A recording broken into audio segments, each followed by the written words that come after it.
Hey, we're playing another Blue-White League today. I'm trying out someone else's list today, rather than like messing around with my own card choices. Just, this list came third in a PTQ online out of 400-ish people, and it seems really solid. I've only changed one card. I swapped out the third Jace for a second Teferi, because I just adore Teferi, but other than that, we're just copying the PTQ list, card for card. This is a very, very acceptable hand. Credit to my hard work and content and Mew.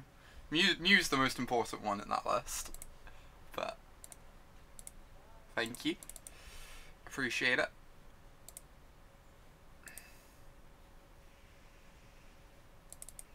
Ooh, Steam Vents. And they didn't play a cantrip turn 1, so they're probably not Storm. They're probably, probably playing a Control Mirror, most likely. Could be Jeskai. Like, Storm just has so many cantrips that for them to go tapped Steam Vents go would be really weird, I think. Oh god, it's kind of cool. I was digging around last night to see how many Tron pieces I have potentially for this weekend. It's like absurd how close I am to having the deck together. Because I bought like loads of Croc Clan Ironwork stuff like 2 years ago or 3 years ago. So I just randomly have all the eggs. It's great. 1 Mew, 2 hard work, 3 content, 4 chair. But you know what? I will take 5th place. I'll take 5th place. You know, honestly, I'm kind of okay with that. Troop. Got this Field of Ruin, so this card's like annoying, but it's not the end of the world. We'll battle through it.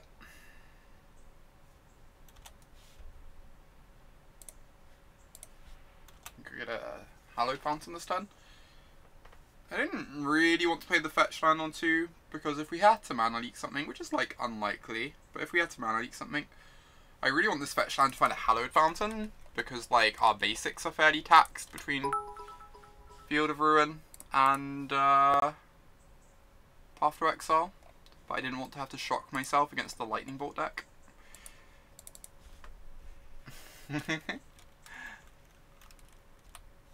Thanks, Schultz. Appreciate it. I'm actually going to play this out. I let them know about it for the sake of search, but I don't think that's the end of the world. If they play a Colonnade, it means we can now just kill it, which is nice. All you see in chat is hard proof of a 48-hour stream. Oh dear lord. I don't know if I want to cast this now. Probably going to have to discard a main step if I do. Discarding's not the end of the world.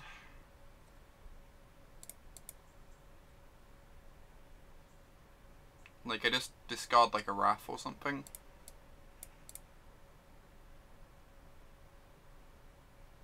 I don't know, there's like no need to cast it, right? Whatever.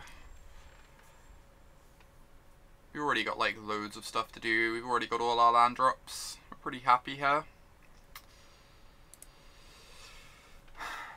How am I de-sphering the search?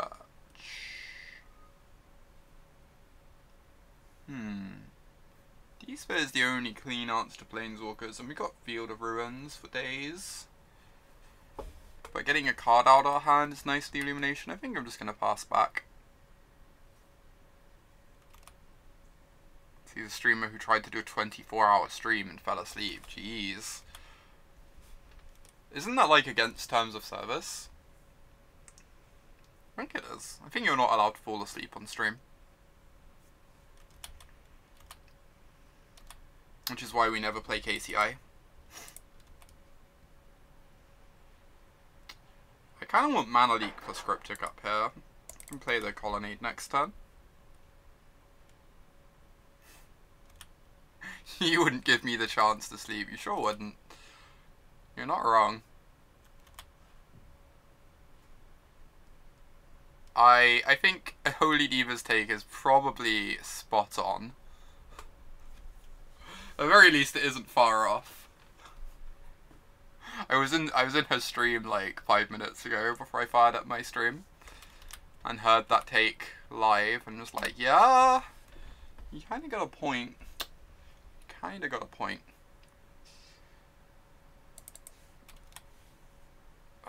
This game will never end. Just gonna stare at each other forever. For eternity.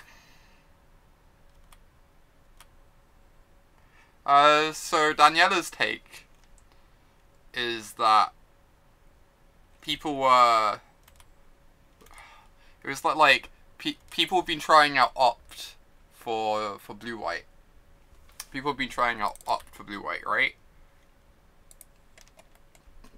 For this reason. People have been trying out Opt because of Terminus. And, this game's actually never gonna end. People have been trying out Opt because you can, like, Terminus in your opponent's turn. But Opt is, like, kind of bad. And,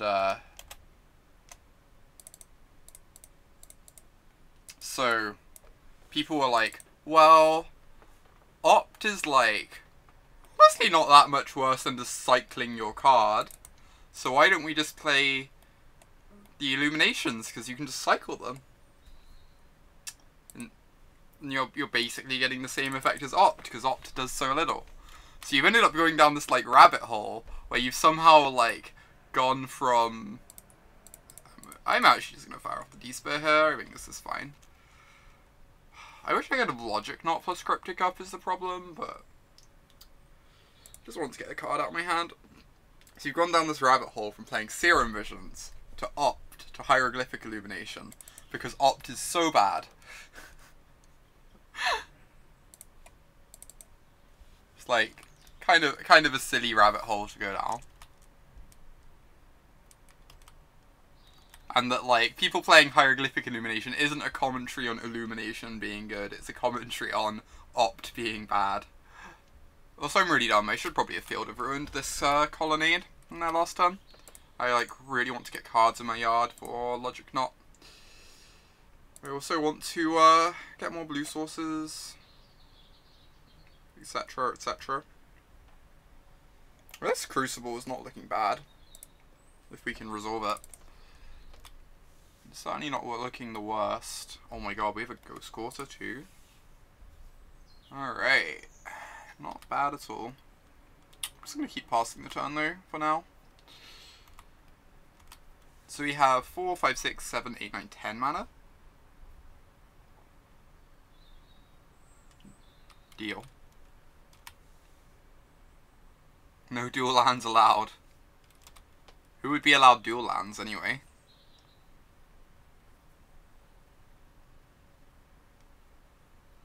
I'm gonna hold on to these Field of Ruin still, but I might be engaging in a fight over this Crucible soon. So I'm gonna start missing land drops soon, and that's gonna suck. Timely is actually not bad. I think I'm definitely keeping the Timely. I don't know if I'm keeping the Island. I'm probably not keeping the Island. So I got 3, 1, 2, 3, 4. 1, 2, 3, 4. Where's you gonna bottom this? I think the Timely is a nice one though. Next turn I'm gonna engage in a fight over the Crucible, I think. Serum Visions, so much better than Opt, I know.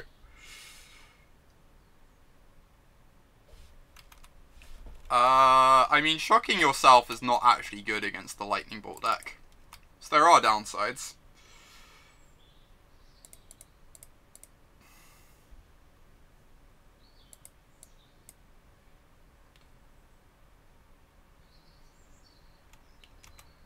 I would like to cast my Crucible of Worlds. This is where the fight begins.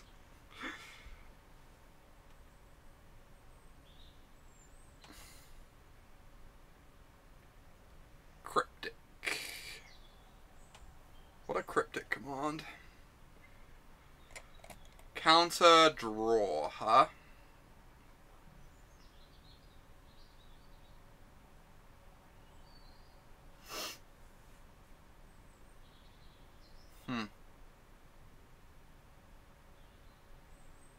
This is interesting.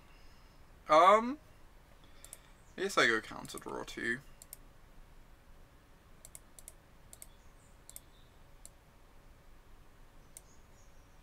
a bit worried about them resolving a Jace, I guess, because I've used up my D-Sphere. I do feel like the Crucible's kind of an absurd thing to resolve here, though.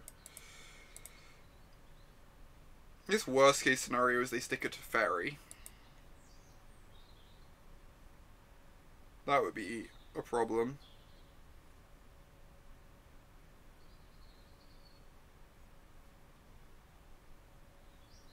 Yeah, them resolving it to Teferi is a nightmare, for sure.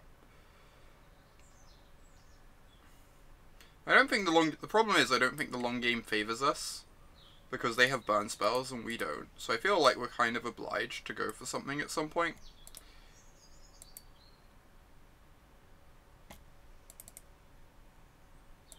On that basis.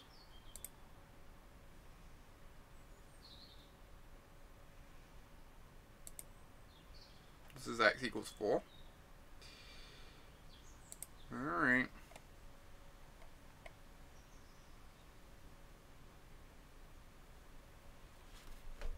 We also have Colonnades plus Crucible, if they don't like immediately downtick on the Crucible. Which is like kinda something.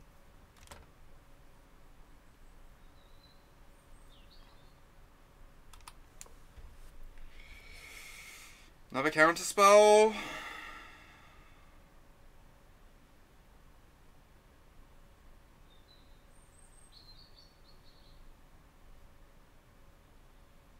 Alright, I'm just gonna mana leak this garbage. That was a fight and a half. Now we play the game of hope they don't have Teferi. If they don't have Teferi, this game is now very easy. If they do have Teferi, it'll be a bit harder.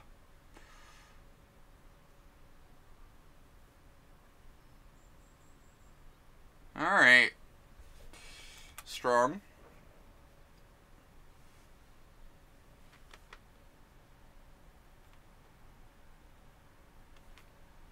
Remand's pretty good.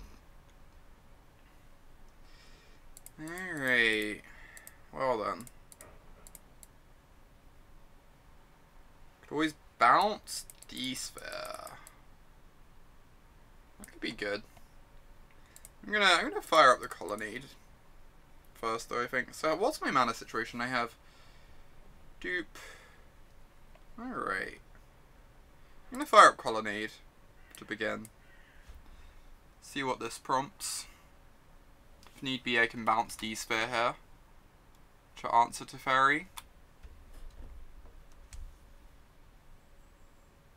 So they're pathing Colonnade. Interesting. So I can go. So I can go Cryptic.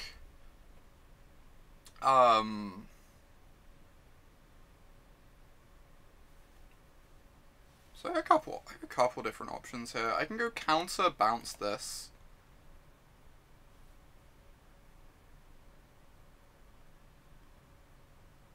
I could if I was feeling really greedy. Cryptic, counter this. Bounce this, hold up Remand. Hope that I can like Remand a Snapcaster path. Underneath the sphere there's a search for Azcanta, which I'm not too worried about them having, because we have all these Field of Ruins. So what are we doing? We're doing counter target spell, return target permanent.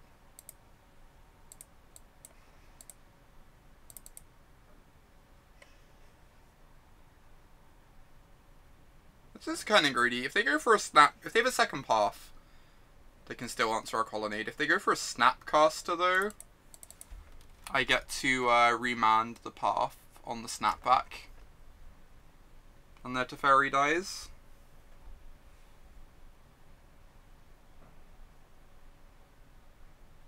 Lol. Great. This is just perfect. Just what we hoped for. Hooked 'em. Hooked 'em. Oh yeah. Life is easy. down your Teferi. Cast this, suspend this vision. Do I want to path this? I probably do. I'm not out of this yet by any means. I guess if I take 2, that just makes my timely better. Whatever. It's probably fine. I don't have to path the Snapcaster. Can wait until I've cast the timely before I worry about that. I'm like concerned about my life total because of bolts, but it's fine. I'm not out of this yet. I'm also down on time by like 4 minutes, which is not irrelevant. Ugh. Yeah. Yeah.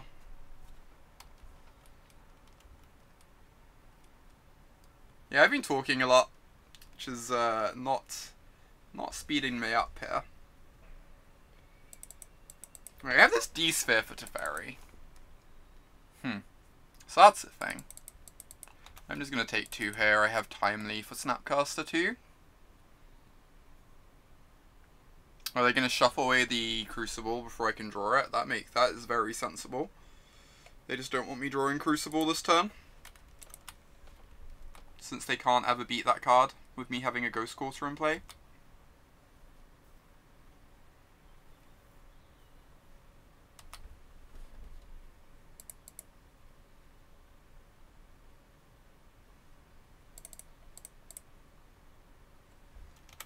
Start using up some of these Field of Ruins. I'm not going to need to activate all of them, right? I'm just going to cast Timely here. I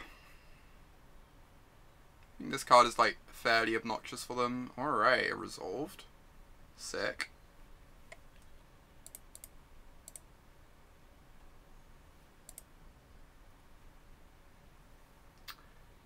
Detention Sphere? Easy living.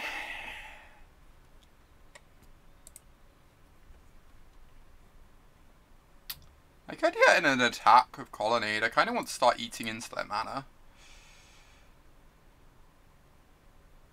Take them off red mana. I guess I can wait a turn for that.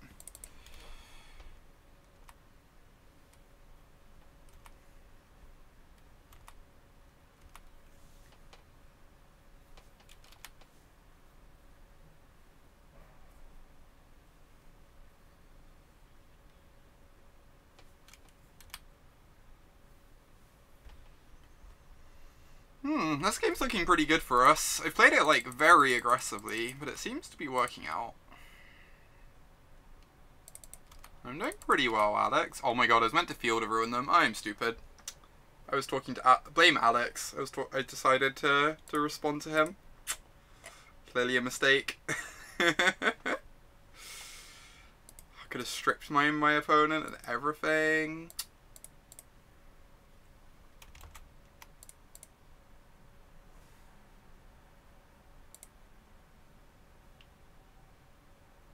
Hope you're doing well yourself, Alex. I hear you are free of your MA.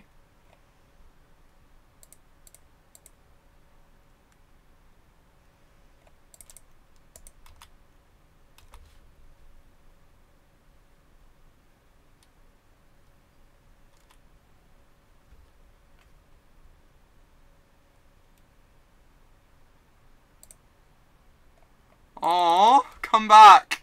I miss you. I miss you already. Come back to me.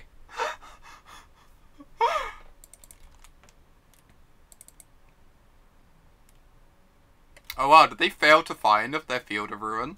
That's absurd. I guess we're gonna field them a bit.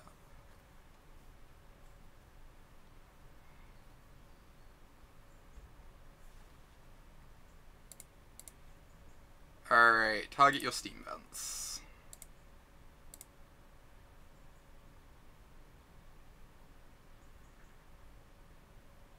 Yeah, the whole moving by train thing sounds kind of like a lot. I'm not gonna lie.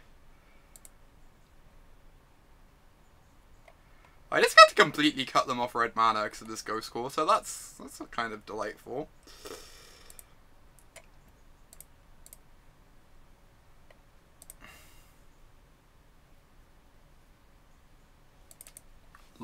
Nice blue-white deck.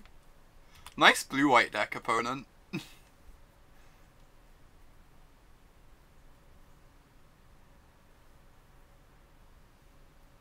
Sure. Strip mine time. Alright, it's kind of unfortunate. We have to kill the Search and the Celestial, so probably not fielding their Sacred Foundry, but we still, like, cut them off ever double bolting. Never mind. Life is great. Easy living.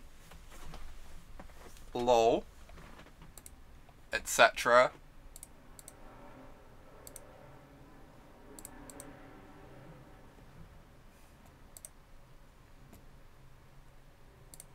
I don't care about no clock. This is way better than winning. This is so much better than actually winning.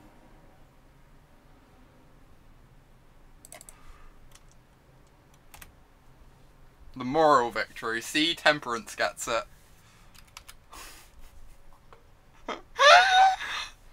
Temperance gets it.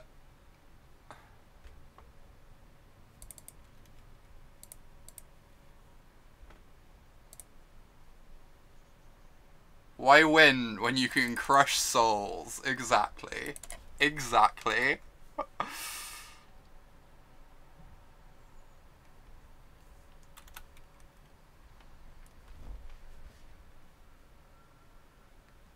This is just great. I'm so happy we got in that fight over the Crucible X number of turns ago. It has worked out. Jeez. Alright. Like, keep killing your lands here, I guess.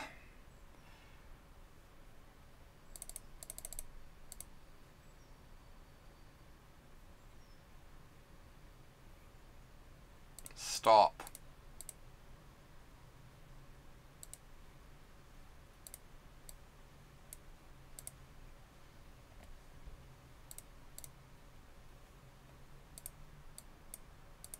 I don't know what I'm doing. I'm doing things at random at this point. I'm not gonna lie. Not gonna lie. Just, like, end this nonsense.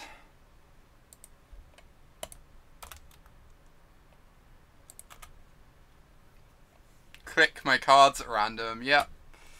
As long as they have no permanents in play when I ultimate this Jace, I don't really care what happens now.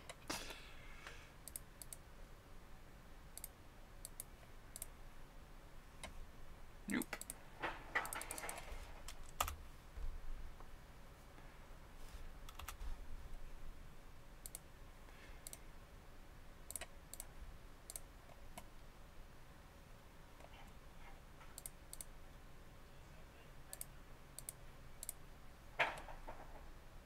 Sure.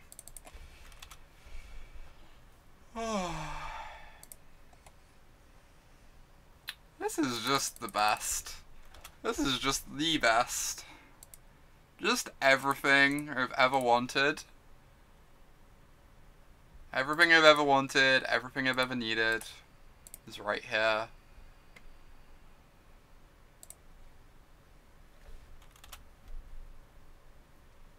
Yeah, this Crucible's been unreasonable.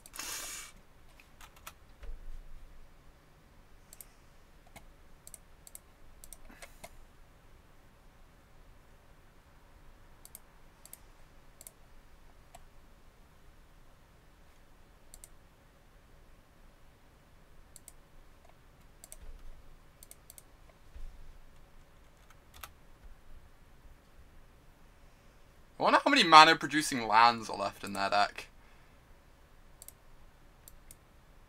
right now.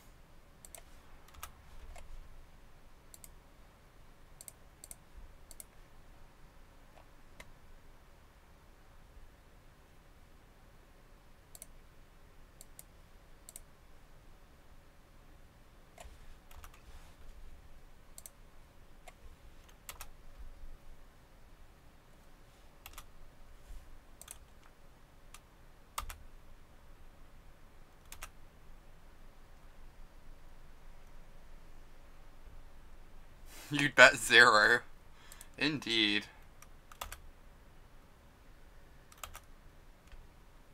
This was just the cleanest living ever. I've never seen living this clean.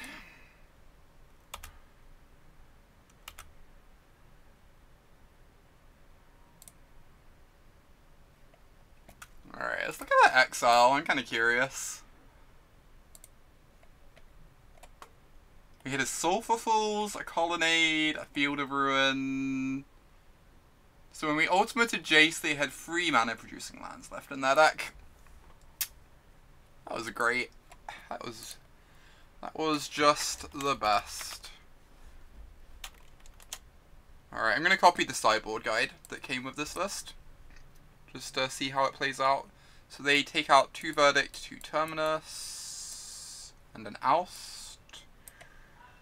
Bring in Timely, Negate, Mana Leak, Dispel, Disdainful Stroke. Easy. Easy ins, easy outs. I'm sure we could have killed our opponent much quicker, but Crucible kill is the best kill. Couldn't ask for anything more.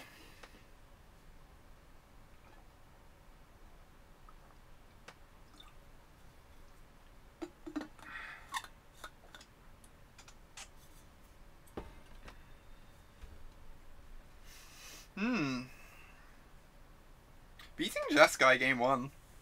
It's pretty nice. Matchup is not the most favourable. Why is Wool better than Lyra? I think stopping Snapcaster beats is legit. Lyra could be good though. I would probably bring in Lyra myself, but I'm just copying the sideboard guide at the moment. Just because this person's had a lot of success with the deck and I want to see what their sideboard plans feel like. I suspect I would bring in Lyra myself. It's kind of awkward, like, sorcery speed 5 mana threats have to be really good in face of, like, Cryptic Command, and they probably keep in some number of paths against me, I guess. So, like, there are downsides to Lyra there. I did hear that. I did, in fact, hear that. Partially because that card is in my cube. I'm just going to add in Serum Visions now. They have less bolts in their deck post-board, so shocking myself isn't the end of the world. Bottom, top.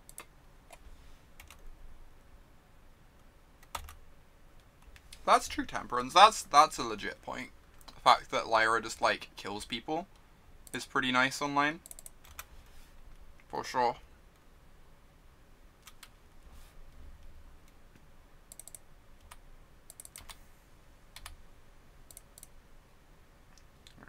Our shot clans out of our deck. Drew a land, which is great. We just want to draw lands forever at the moment. Want to hit every land drop for the next many turns.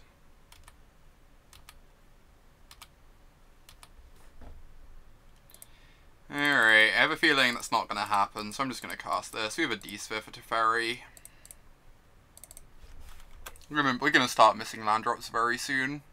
So I think I'm kind of forced to jam on that basis. Even if it looks really awkward. We have a D-Sphere, so things can't go too badly. Cool.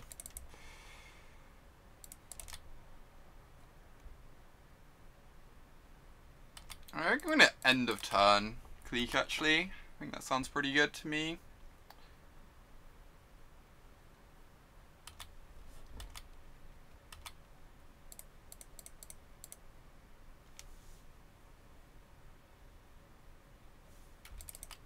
Yeah, that's the main reason, Nana. That's the most important reason. Realistically, all the reasons are kind of irrelevant, and they're basically the same card, like 99% of the time, but the Phantasmal Image is the biggest reason, for sure. This is sort of really greedy, unless they're bouncing a land. I could see this if they're bouncing one of my lands. Okay, they are. Good. Good play. In which case they just, like, countered my thing, and that's fine, and we'll move on with our lives. Like, whatever. We'll survive. Maybe playing that tap's a bit greedy. I'm, like, a bit worried about my life total, though. Oh, boy. Who needs land drops, huh?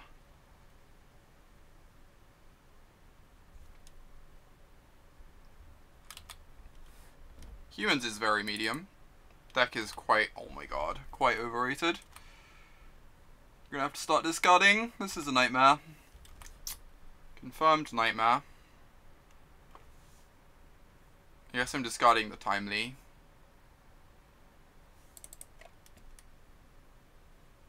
Alright. Aggressive. That's an aggressive thing to do against the Colonnade Search or Azcanta deck, I feel like. When they don't have another Field of Ruin in play and they have less Field of Ruins in their deck than we have. Good draw.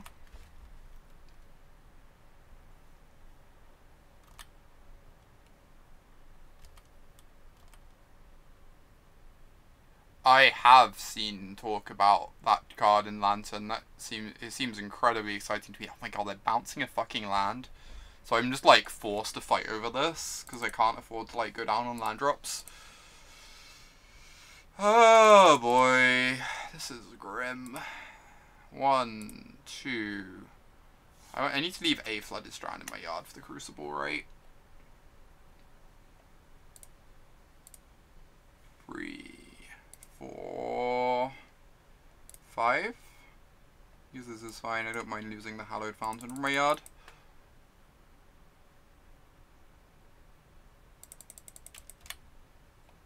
We have Mana Leak up for Teferi, so actually not in a terrible position there. So I get to Crucible with Mana Leak back up, I guess.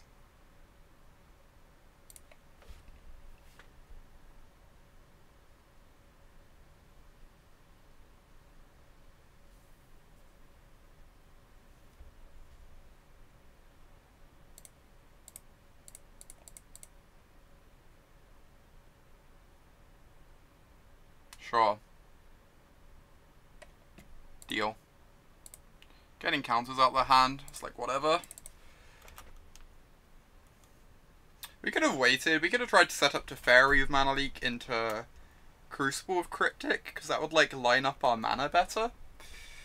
That's kind of reasonable. Or like line up the numbers on like the cost of our spells better. Holy shit, Dispel's absurd. Easy keep on the Dispel. It's going to be disgusting.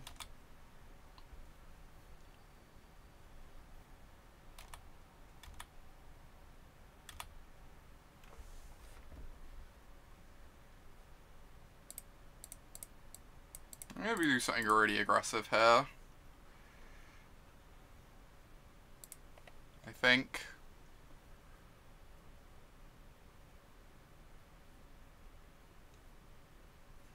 Is this ridiculous? It might be ridiculous. This is probably just bad. What am I doing? This is bad. Great. I'm gonna be aggressive. They only have so much counter magic in their deck. They're already through so much of it.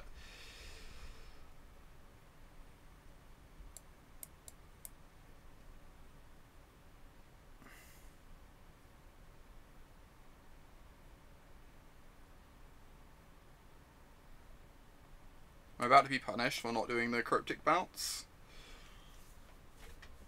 I might be about to be punished for not doing the Cryptic Bounce. I was kind of tempted to. I was also kind of worried about running into like Snap Cryptic, counter your Cryptic, bounce your land, and then like they set me off the Teferi plus Dispel turn anyway. Gross.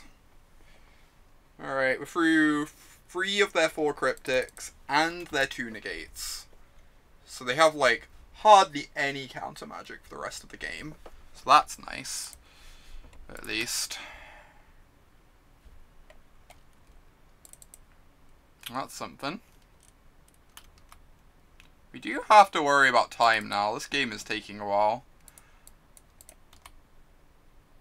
I'm gonna have to start playing faster.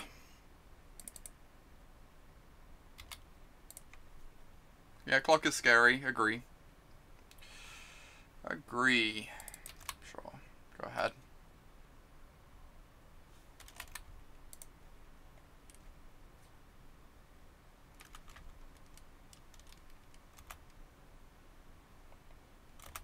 That's a very nice draw. Jeez, that's such a good draw.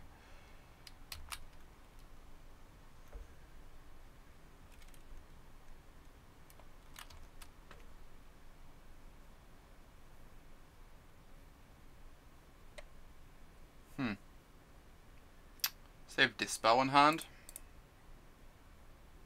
I don't want to have to use up this Disdainful Stroke's the problem.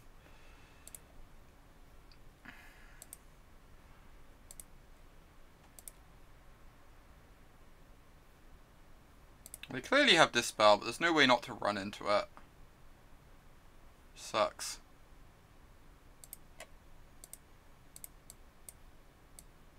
It's like entirely possible I meant to just let the Gearhulk resolve even. And path it and move on with my life. That's very plausible. They're only like Cryptic bouncing a land, right? It just doesn't even matter that much. What the f... Everyone keeps boarding in Surgical in these mirrors. I just never understand it. But it always keeps doing this to me. Disdainful Stroke wasn't the first play because they knew we had the Cryptics anyway. So I think they just like don't dispel back at all. If we play Disdainful Stroke first, and then we aren't getting the Dispel out of their hand, which means we're like spending the rest of the game holding up these like 4 mana instants, knowing that they have Dispel in hand, which is kind of gross.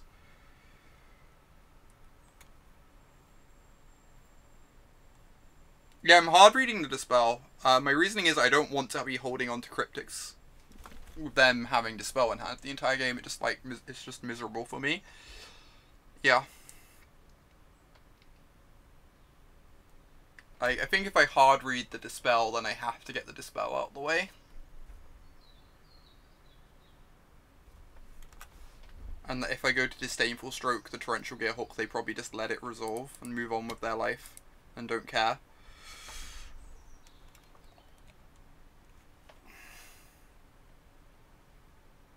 This game's been kind of sad.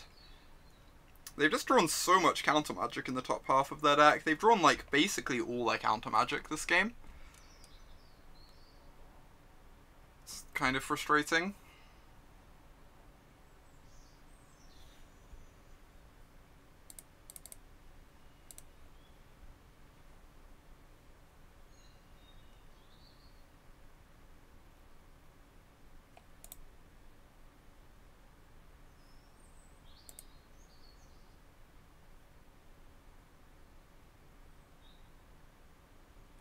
I guess I can force them to kill me, right? Because of clock. Like, we're never winning this game, but I can force them to kill me. And make up some time. And I should path the Snapcaster if that's the case.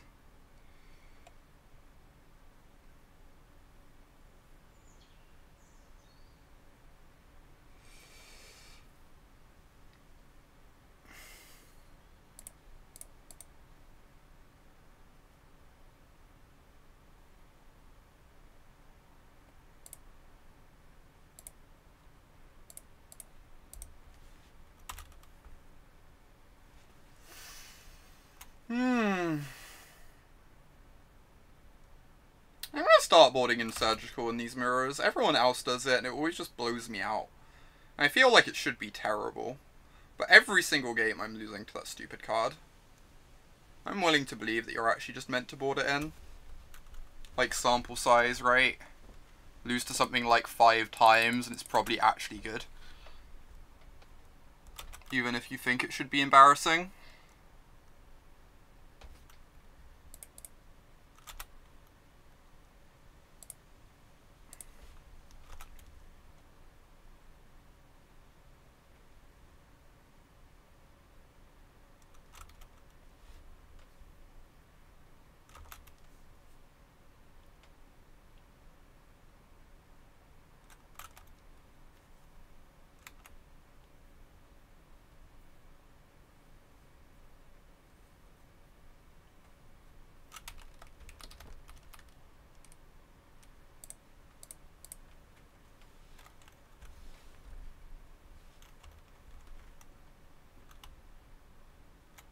Yeah, your removal stops.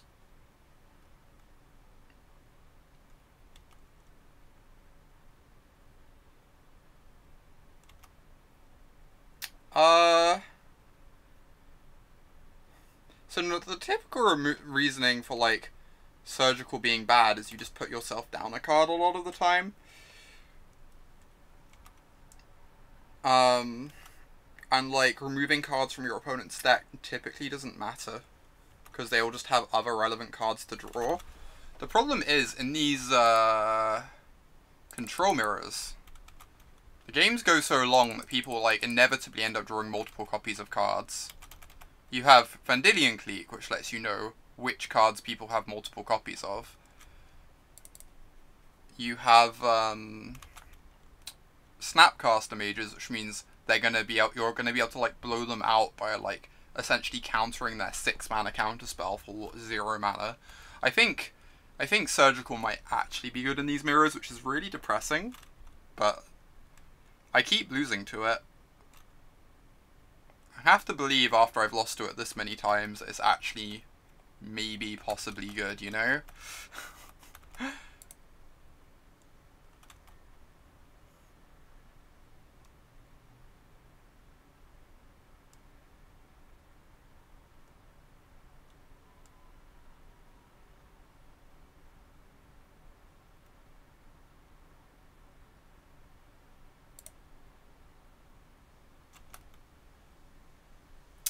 They can win.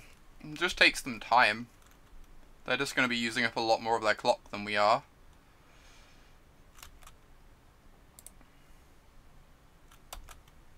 Yeah, Teferi tucks himself, so they literally have the win, but it takes them forever.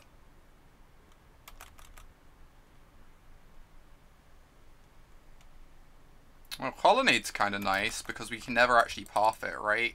Because they get to exile our planes.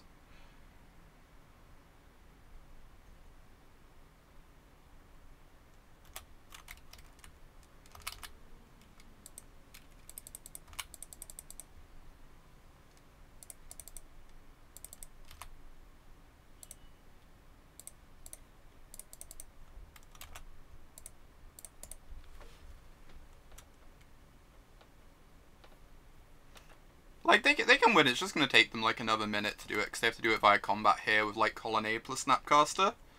Or casting stuff. We're just, like, making up a bunch of time. I play a lot faster in game freeze when I'm actually focusing and not talking to chat so much. So I think we're going to be fine. I am going to start putting my stops back.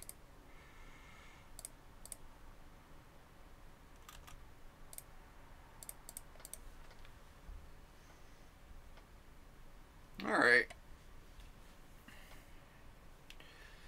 Game 3. I'm going to bring in this card. I know it looks bad, but I think it's actually good. So, I think Timely is actually worse than the post-board games, weirdly.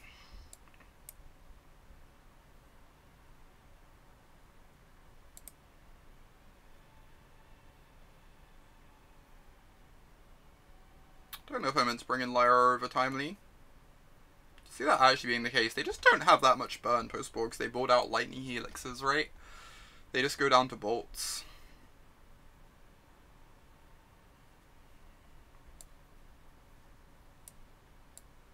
I'm actually going to bring in Lyra. I think that's reasonable. I mean, Timely's kind of nice for punishing Snapcaster. Like, getting free 1/1s is legitimately hard for them to deal with. I'm not too concerned about clock. We've got 4 minutes, but I think Lyra's probably fine.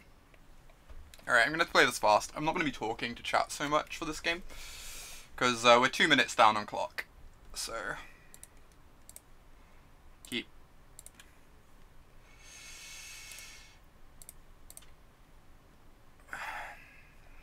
Those are both great.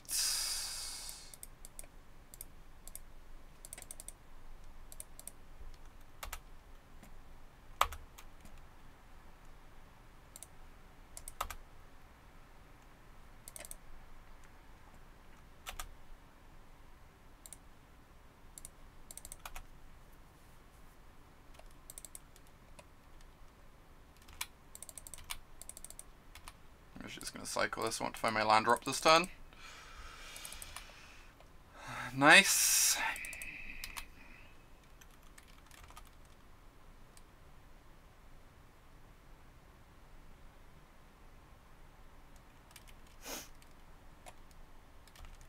Electrolyze. Oh, whatever. Deal. You can throw a card away. You're welcome to.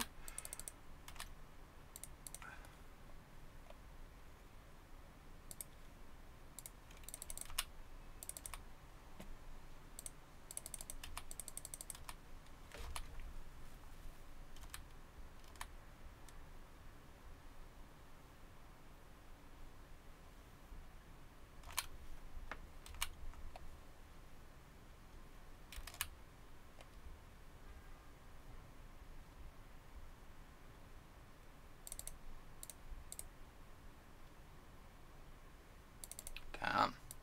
Interesting. Don't really want to give them a land, but my Lighted was actually under attack a tiny bit. Yeah, my Hallowed Fountain's mismatched, sorry. Mistakes were made, etc.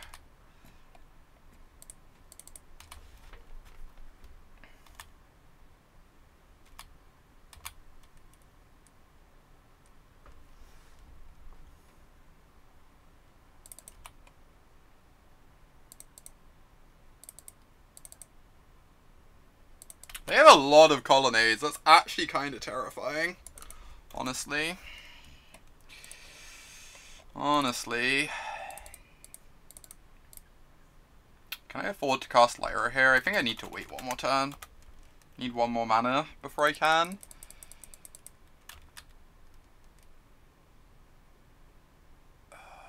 Whatever. Doesn't do anything. Sure. Alright, so I crack the fetch land. Cast Serum Visions. Bottom. I'm actually gonna top this. Say go.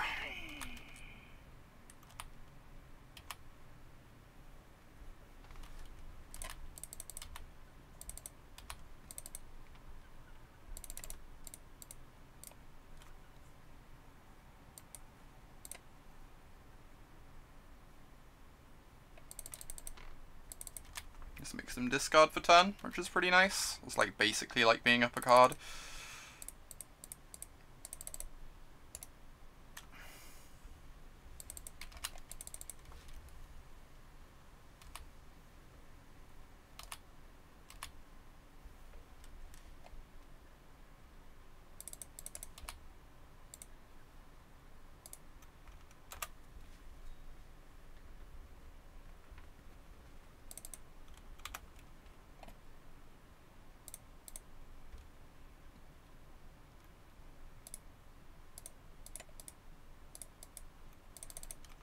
Alright. Should be able to kill them in time, I think.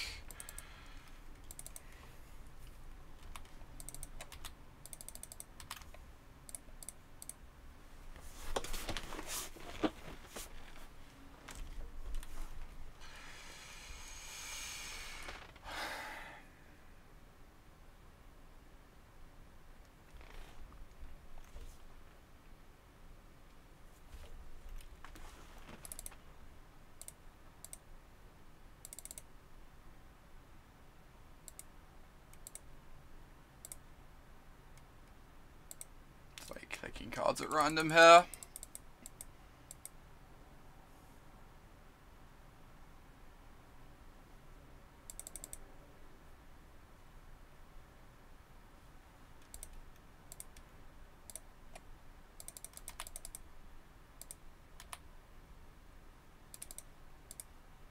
Kind of sad I don't actually get to flashback anything now, but I'll live.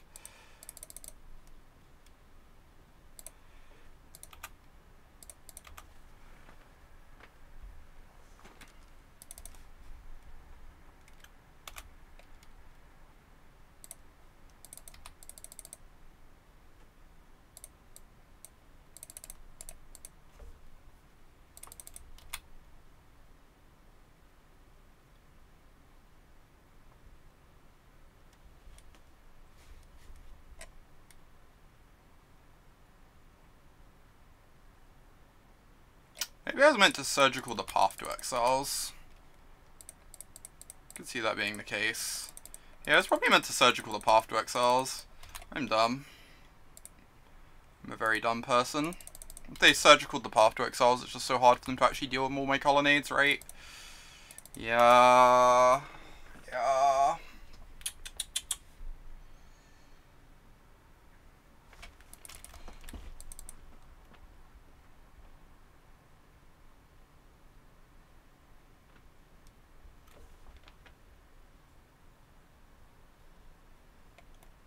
Bounce draw, what?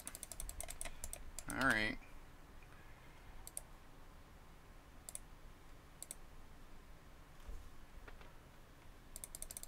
Sick.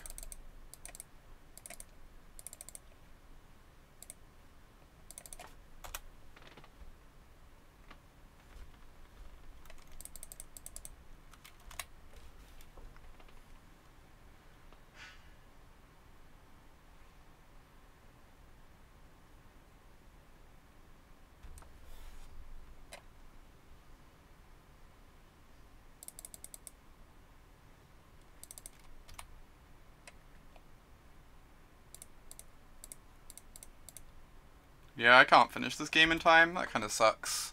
I should have surgical path. If I surgical path, I think I actually have a chance here. Maybe.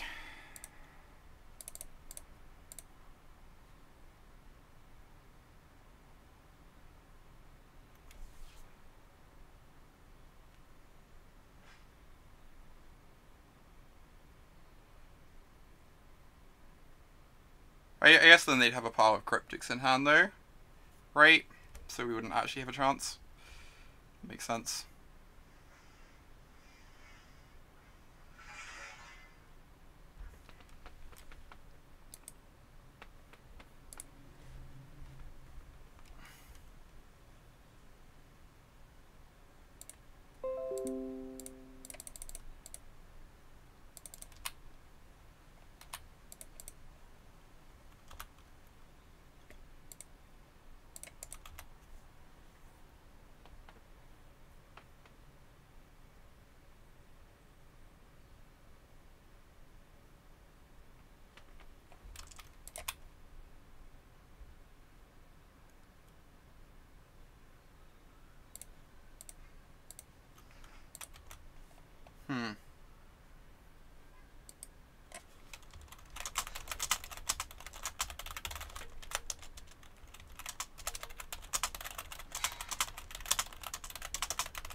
I think OBS just crashed. Should be back up in a moment.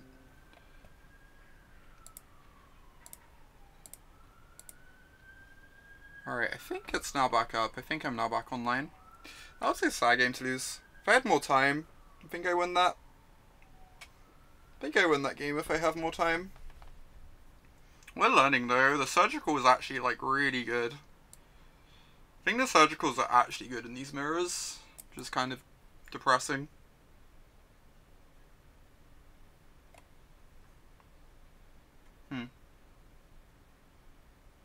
Yeah, I think we probably win this game if we have more time.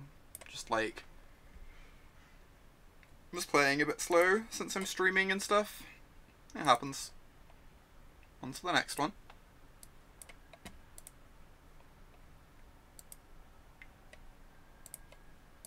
Alright, sorry about OBS dropping there. That was very strange. I don't know quite why that happened. I know it was giving me problems like a little while ago. I felt like most of those problems had been fixed. So that was a bit surprising.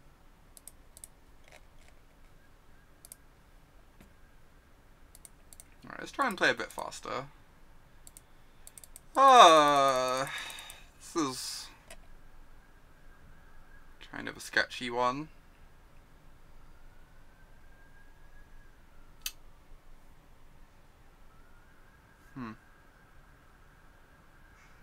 I'm actually gonna mold this just as like doesn't hit its land drops very well. And land's the most important thing.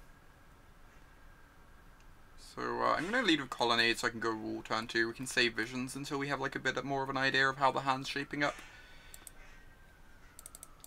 Yeah, Illumination is something people have started playing because it can flip Terminus.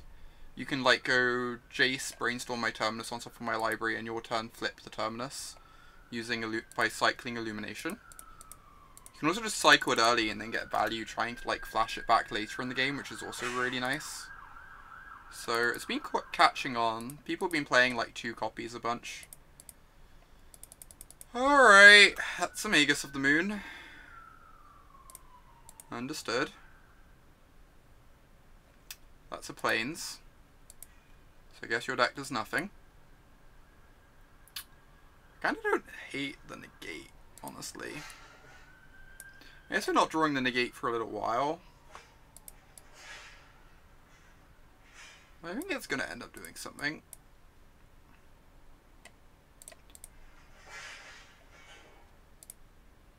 Modo, why are you lagging?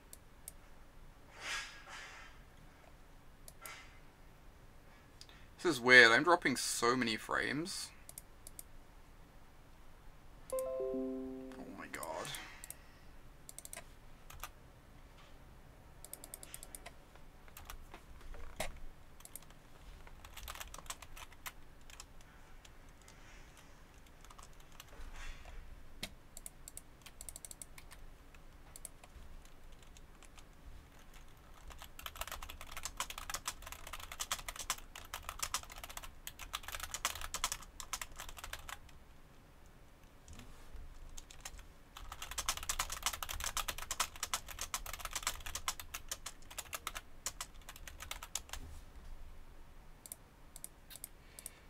Alright, hopefully this will be back up in a moment. OBS is being bothersome. Giving me issues.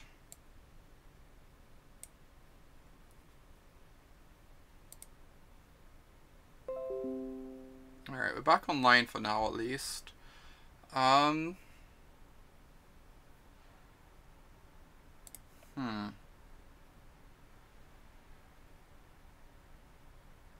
What are we doing here? I guess I could snap Serum Visions and just path something. I also just don't like entirely care about this board that much at the moment. I don't feel like the Magus of the Moon is actually doing very much for the time being.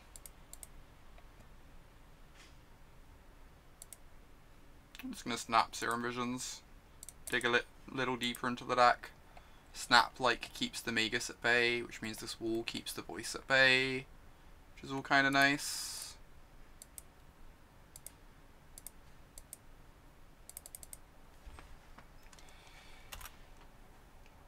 Alright, I should be back online now. Hopefully OBS will get its act together. If not, I might have to do some research into like what's causing these problems. Chord for free. Interesting. I'm not sure what this is getting. Oh, just getting back the chord, so just like setting up the loop, right? So now they can go get Resto Angel next turn. Then the turn after they get Kiki and kill me. That's scary.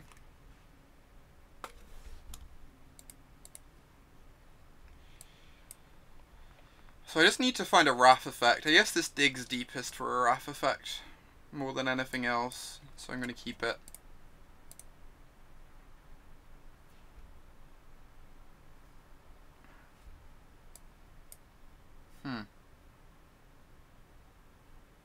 It's interesting.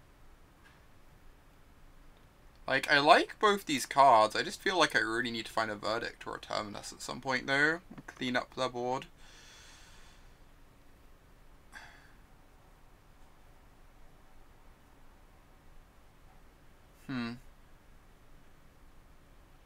So like this turn I can half the Magus, I guess. Then I get to hold up Negate for chord. And they get a token, but that's kind of okay with me. I guess I get to hold up Negate for quarter anyway. This is tough. I really hate playing against these green decks with this deck.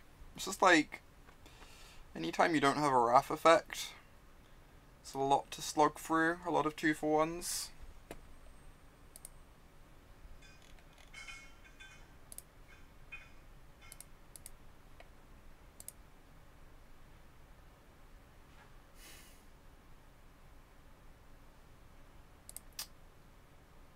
I think I'm going to keep both of these on top. I think I am going to Path the Voice and then just pass with Negates up. And then next turn I get to go Path your Magus, have Cryptic up, which is nice too.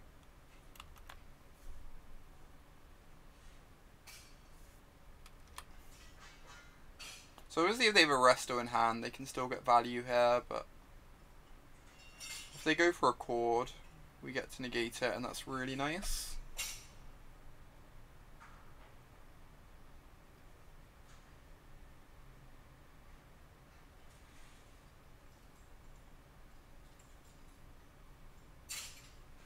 Alright, OBS seems to be holding up better now. I'm not dropping any frames.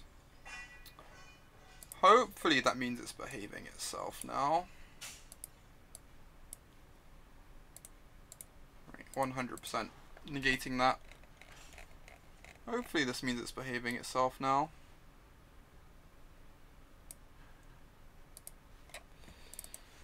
So we get to draw this Path to Exile.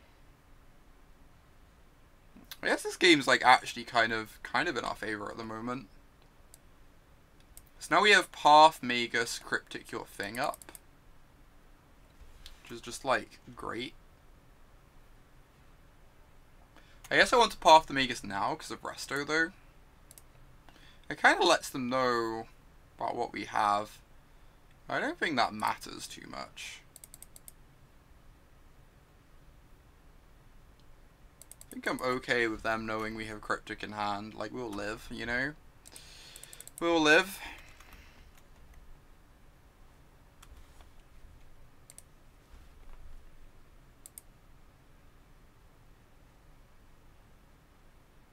Another Magus. So we're forced to counter that because then we can't Cryptic anyway.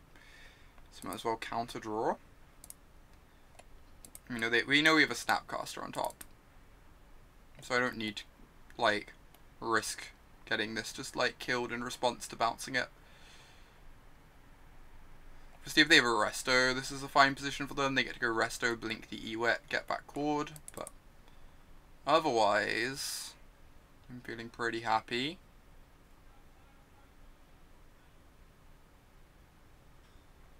Whoa. Alright. Sure, go wild. Yep.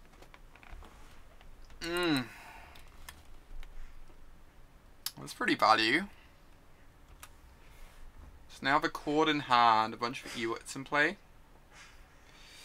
So I do want the Path to Exile, right? The Path to Exile is just too good to get rid of. I guess I'm gonna D-sphere the Ewets though. Or like hold up Snap Negate. Hold up Path. I'm just gonna keep this Path. I think it's too good to get rid of. I'm just gonna hold up Snap Negate here. Everything is kind of fine.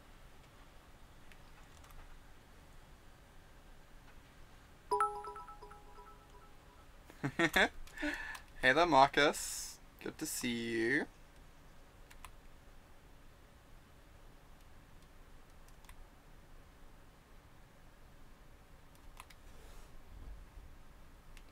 I'll happily put that in my yard. Helps flip search sooner. Now we got a Cryptic, which is great. So we can fade a couple of good draw steps for them. I think we're just like very far ahead here. Obviously we ever draw a Verdict or a Terminus, it's absurd. But while they're just running out the Chord. Gorgeous.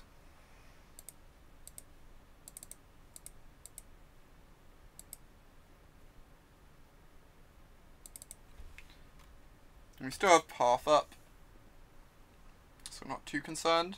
about them untapping and getting to cast something.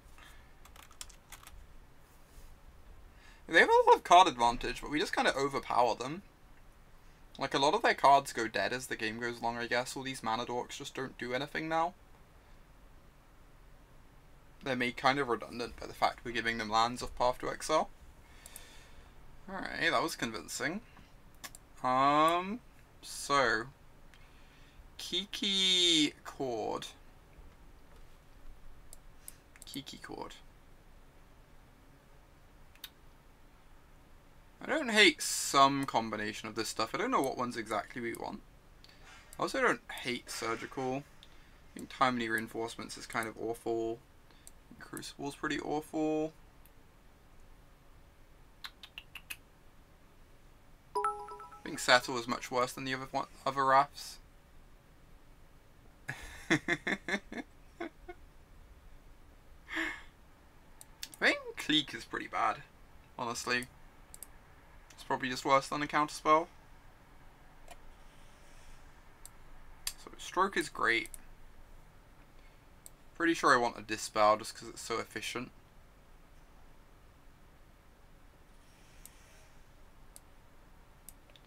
And I think I'm going to bring in Surgical because it really shuts down the whole Ewit shenanigans.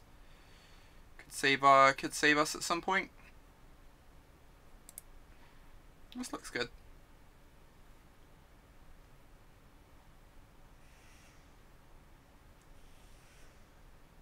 I'm glad OBS is holding up better now. We haven't dropped any frames since I came back, which is a huge relief.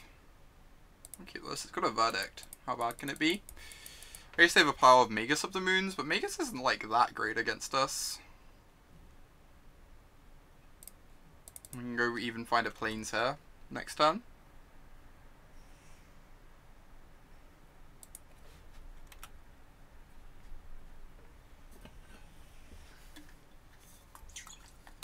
Rude. That is exceedingly rude. Hey, that table space. Good to see you. So rude. I guess I just want to path that main phase. I'm gonna have to path it at some point, right? Hey there, lassie. Good to see you. Right, and this can go find a Plains to play around Magus.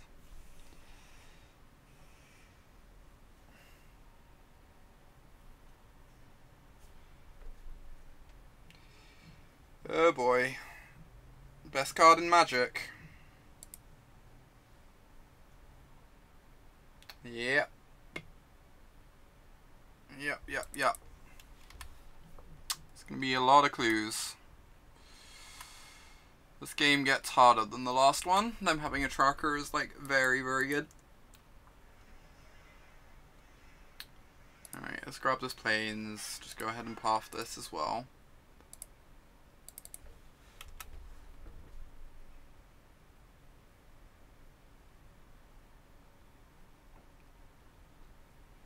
We're just gonna have a bunch of cards to fight us with this game. If we run a couple lands though, we get to Cryptic into Teferi, which is really nice. This is kind of awkward. I guess I have to play Island, because then untapped blue source gives me Cryptic. And they're probably going to cast something main phase for me to Disdainful Stroke. I guess I've got Verdict that cleans up most of the things they could cast into Stroke. Whatever, I want to go find my extra blue land. If I don't get to cast Cryptic next turn, it's not the end of the world. Tracker is a hell of a Magic card. For sure. Has to be in the running for best creature ever printed. Certainly quite excellent.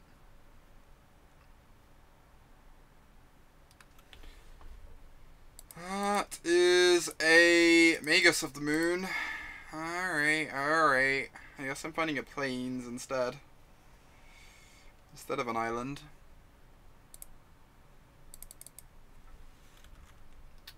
Resolves. Am I just meant to Verdict this? Or do I wait a turn?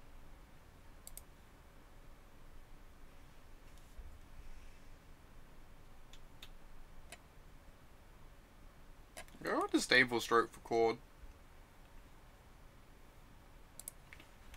Whatever. Go ahead. Do your worst. Please don't do your worst. Your worst is probably quite good. Do your mediocrest.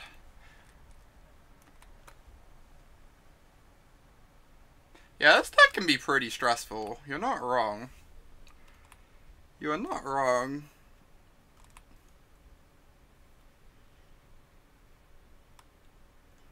There's a lot of crossing your fingers involved, I'll say that much.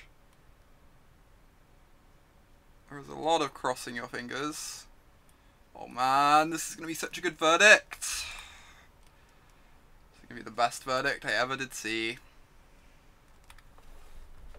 My verdict is supreme.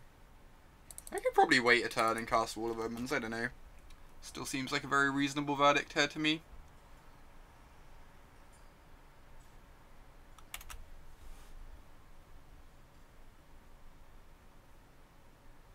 That is a 2/2. Alright, Magus come. Oh, they're just getting a stomping ground, hitting their land drops. Sure.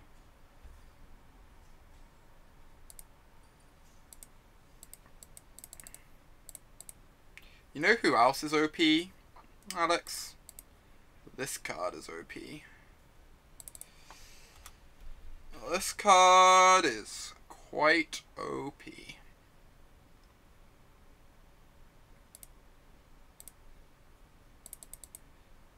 I could have pathed this before they untap, I guess. This way I get to hold up Disdainful Stroke, which is kind of nice.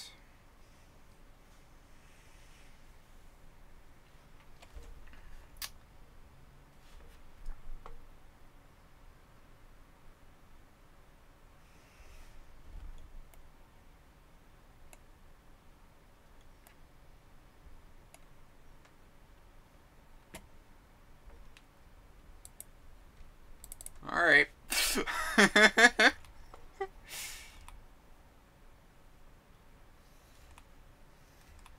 Yeah, this pile involves a lot of sweating over Terminus. You're not wrong.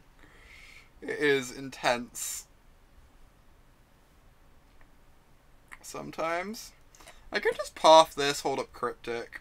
I don't hate that. Next turn, Wall of Omens, take a bit of damage for the privilege. That sounds kind of nice to me, honestly.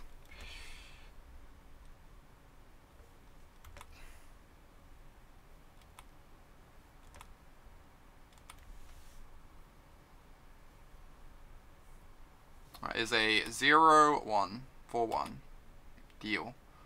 All these mana dorks just look embarrassing. Past like turn 2. It's kind of great.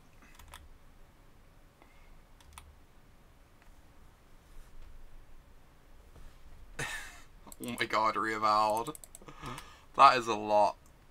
That is a lot, I'm not gonna lie. I could resolve Jace the Mind Sculptor. With this Disdainful Stroke. I think I can wait a turn though.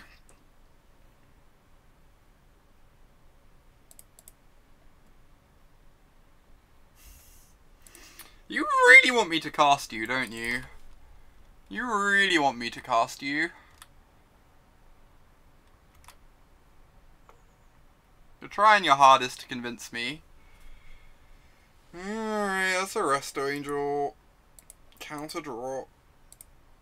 I'm going to use this over the Disdainful Stroke since Stroke lines up nicely with Jace if we don't hit an untapped mana. Most of the things we care about at this point are expensive anyway. Oh, we're dead. Cool. Deal. That's pretty good. That's pretty good. If we left up Disdainful Stroke, we don't die there. We probably win the game then, instead of playing the Wall of Omens. Maybe the Wall of Omens was greedy. I don't know. Unsure. Could not honestly say. Let's try again. You keep a hand of Nature's Claim, Ballista, Con ×2, Forest, Tower, Power Plant. And you're 1-0 down. Hey! probably keep that, Phil. You have Ballista, which is the most important card. Ballista buys you like a lot of time sometimes.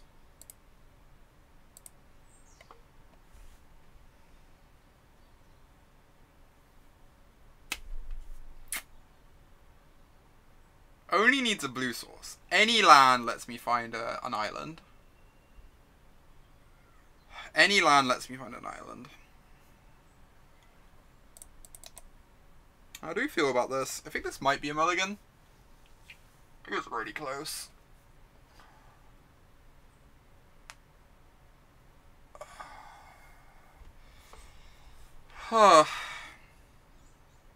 We've got Oust for their turn 1 dork, which is going to slow them down a lot. Good more Scouty. I think it's really close.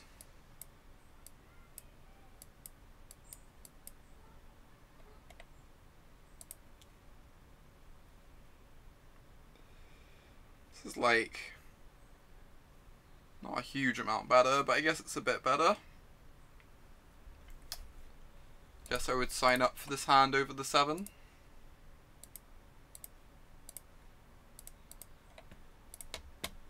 They're mulliganing 2. Oh yeah, Fielder's Island I'd snap keep without like a moment's hesitation, for sure. It would be like the easiest keep if the field was an island, but...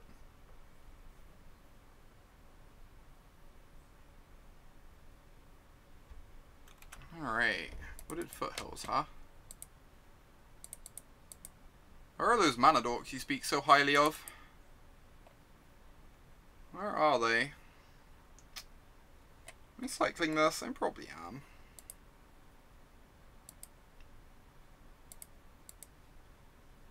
Just like find more stuff to do early.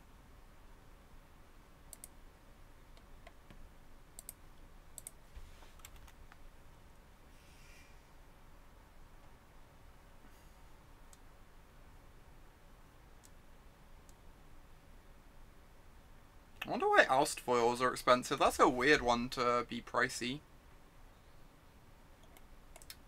That is a 2/2. Strong magic card.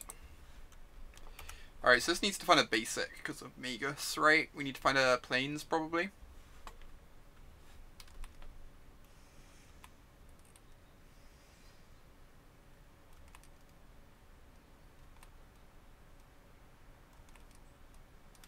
Having both Pride Mage and Rex Agent against me seems really aggressive.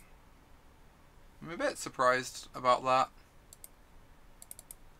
I have like 2 enchantments.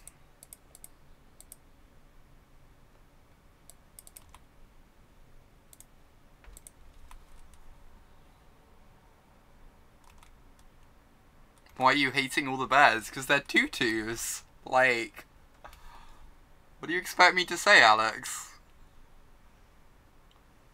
I lost last round. I probably would have won if we had like a couple minutes more on our clock last round, but I was playing a bit slowly because of like talking to chat and stuff, so did not get that, alas. It's actually really awkward. They just pass with Resto up. We can't do anything. Alright, they're casting a spell. Great. That will counter literally anything here. Very enthusiastically. Oh my god, please cast another spell. I mean, this verdict isn't quite good yet, I guess. It's starting to get there.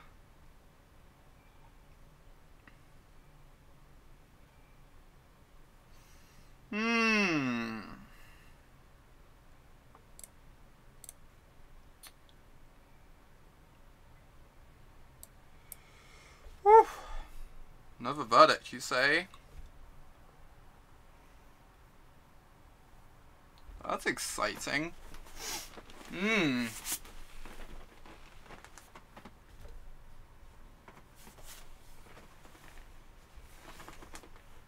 What am I doing here?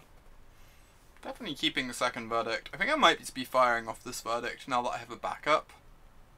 I probably forced them to like overcommit into the board next turn. Maybe?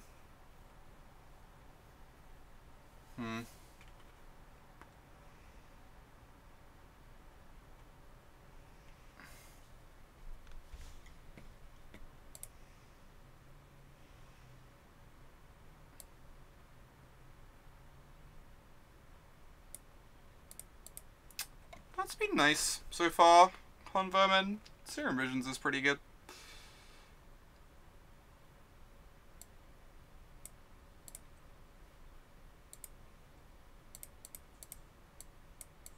This might be aggressive.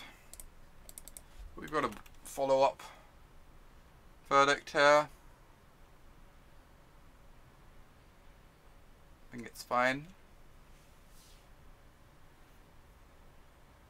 Surgical Voices, that would be aggressive. I think I'm saving Surgical just to like screw over Eternal Witness. Just like counter most of an Eternal Witness.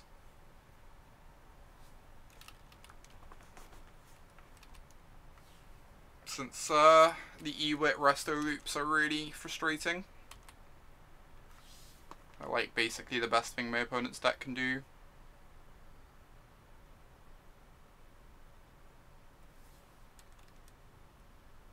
Okay.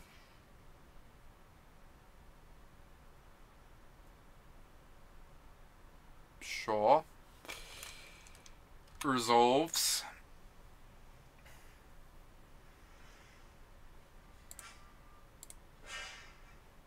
I guess I want to use my dual lands because of Magus, maybe. Probably doesn't matter too much. I'm just gonna snap Visions here. The Snapcaster kind of keeps the Teague at bay, which is nice.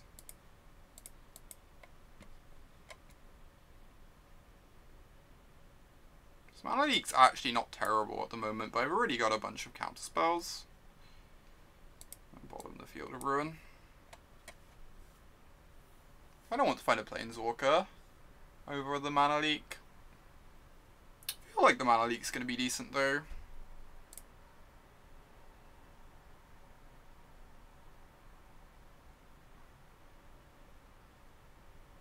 Whatever, I'll keep it. Unsure on that one.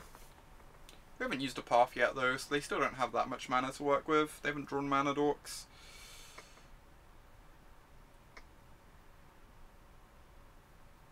Wow. Huh. It's kind of cute. Dispel is for Chord. Because the Chords are really scary. Dispelling a Chord feels like a huge blowout.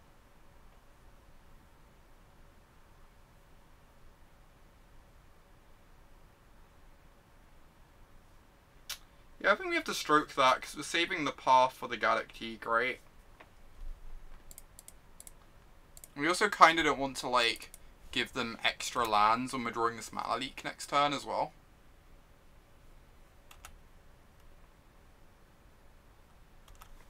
So we don't want to have to use path quite yet, if we can help it. Yeah, taste it.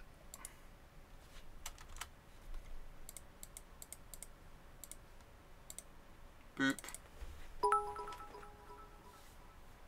Yeah, they cast like 2 or 3 Chords in game 1. Chord is reasonably good against us. Could just oust the Teague, force them to redraw it. I'm almost tempted to Surgical E-Wit. E-Wit just gives us such problems, honestly. Once E-Wit is gone, games get a lot easier. Just like E-Wit back E-Wit is just a nightmare for us.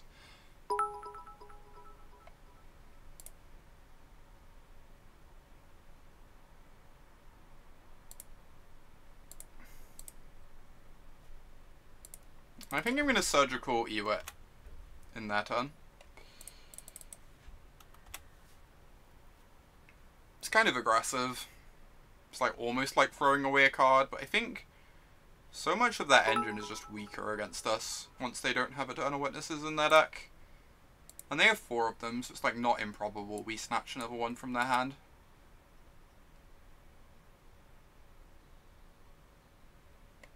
I assume they have 4 of them anyway.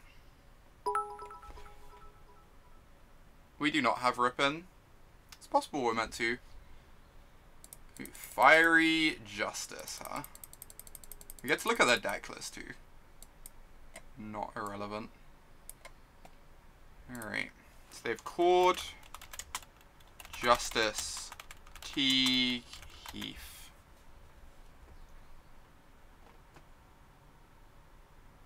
Alright, we have the Dispel for the Cord, so that does nothing. And the Justice doesn't do much either until we draw a Planeswalker, I guess. At which point it gets to, like, kill the Planeswalker. They have 2 Path to Exile in their deck, jeez. Second Teague. Alright. Proceed.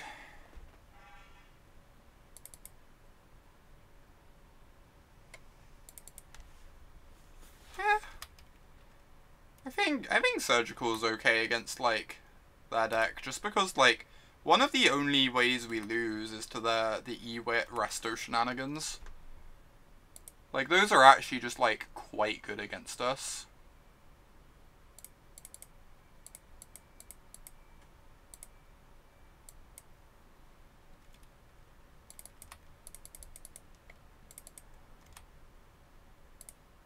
Good attack with Snapcaster too. I put them to 12. They can attack me back, but if they ever cast the Fiery Justice, I gain life. Oh my gosh. Thanks for gifting that sub to Bobsy, Phil. That's great.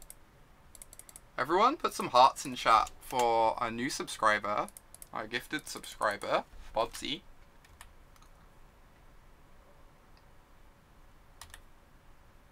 Thank you so much. That's great. Really appreciate the support. Yeah, it's not just about card advantage, it's also about being able to answer what you're doing, for sure. Oh, they drew a Forest for turn. So they have Justice and Cord in hand. Deal. I am very okay with you trading your card with my Snapcaster Mage.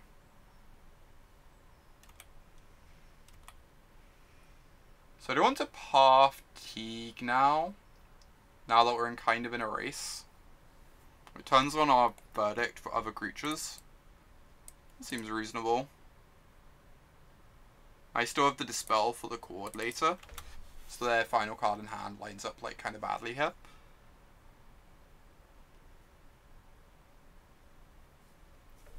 I could hold open Cryptic. I kind of just want to kill my opponent. Is that stupid? I feel like there's a decent chance they just cast Cord next turn anyway. I have the Dispel for that. Any creatures they can cast, we can probably Verdict.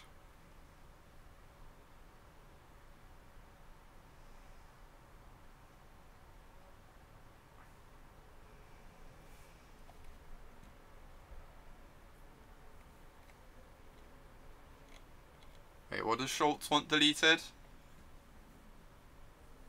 They played a Wooded Foothills for turn.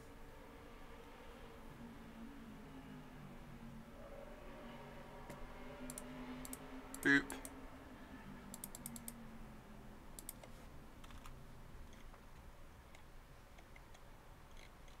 I will not reveal Terminus, in fact. Alright, let's just kill our opponent here. Seems great. Do I think Wizards will reprint Advent of the Worm? I doubt it. It seems like a fairly weird card for them to reprint. I really like that card, though. Yeah, I can't see any spam Schultz. I'm not sure what you're talking about.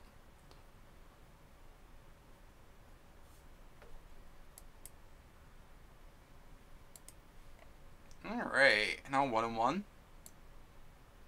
Solid start. I'm gonna go get some more water a second before we hop into the next one. So I'm gonna put up the ad screen a moment. I'm also gonna update. So when's my next stream? My next stream after I head to Stockholm is gonna be on Monday, which is like 13th, 14th, 15th, 16th, 17th.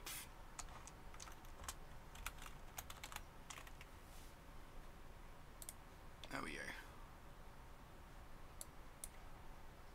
Cool. I'll be back momentarily. I'm just going to go get some water and then we'll hop into the next one.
I blocked Mew. I did not block Mew. I'm great. I was worried for a moment there. I might have obscured our precious little Pokemon. Yeah, that was accidental rather than deliberate, Phil. I'm not gonna lie. That was wholly accidental. You want to submit awful decks for my consideration to the stream? Go ahead and show them to me. I can tell you if I would play them. Oh my gosh, Convermin, thank you for that big cheer. That's great. Thank you so much for the support and a subscription. Everyone put some hearts in chat for our new subscriber. Thanks for that Twitch Prime, Convermin. I really appreciate it.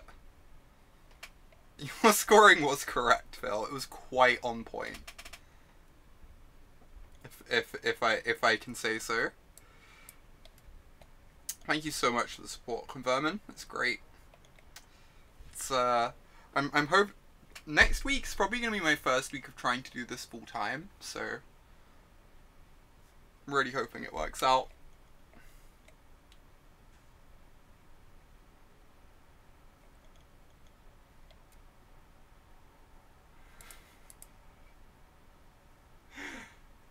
Alright, next match. You're gonna be submitting some classic lists next month. Oh my god. I wonder what that means.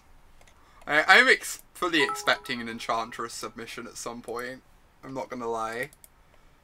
I think that is very in your range, Phil. Oh, that's really, really nice to hear, Convermin. That's such a nice comment. Thank you. It means a lot to me that, like, some people like the stream that much. Makes me feel, like, a lot more confident about doing this. Thanks for the big chair, Schultz. Battle over first place rages on. Do I play all formats?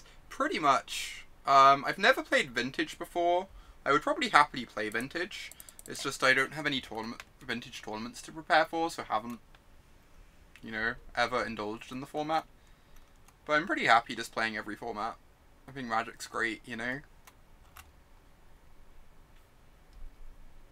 Stifle Knot, oh my god.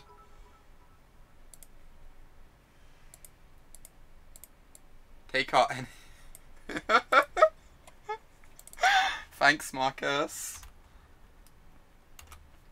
My confidence can confirm confidence building. I've not seen Stifle Knot in a good while, you know? I've seen people play Phyrexian Juggernaut in Eldrazi, because you can go Eldrazi Mimic, next turn Juggernaut, and stack the triggers that you sack the 12/12 Mimic to the Juggernaut, which is just adorable. It's like the most adorable thing in the world. I need a path or a verdict here.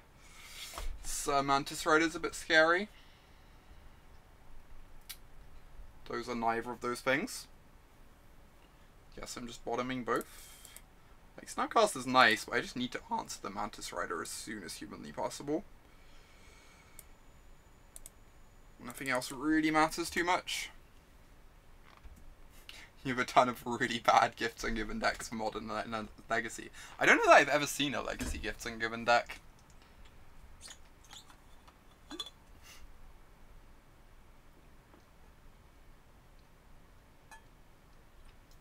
Naya Titan Shift. Oh my god.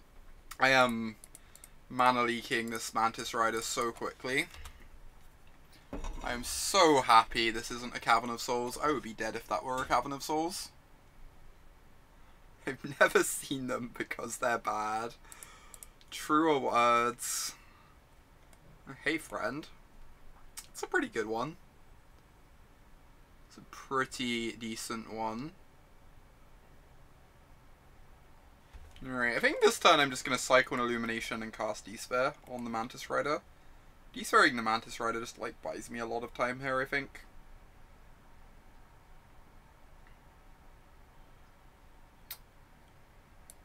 The other option is I can go Jace plus.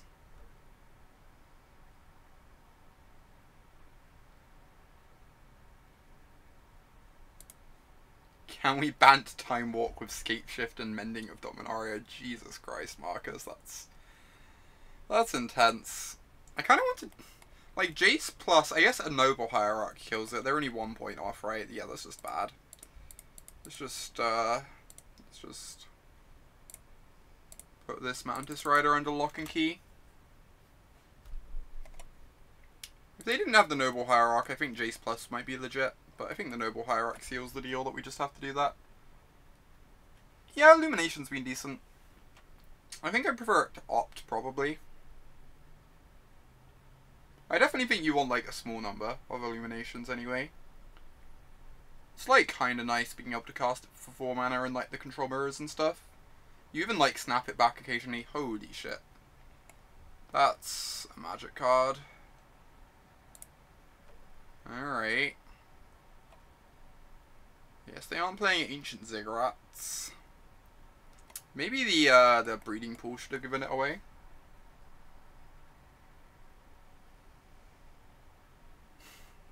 If you show me a list, Lassie, I can answer that question for you. It sounds pretty garbage, but I'm willing to engage with cool garbage for my own definition of cool.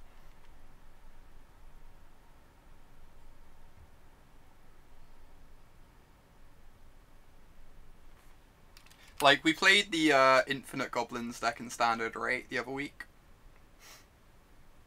Even though that deck looked pretty awful.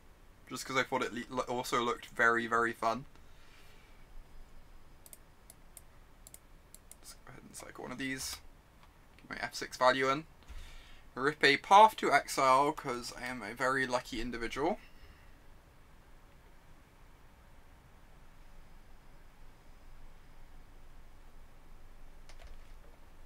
So I could path this and play Jace, but then I die to the Mantis.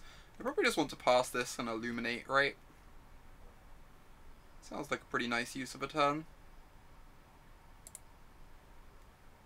I should do this now because of Phantasmal Image. Or Coco into Phantasmal Image.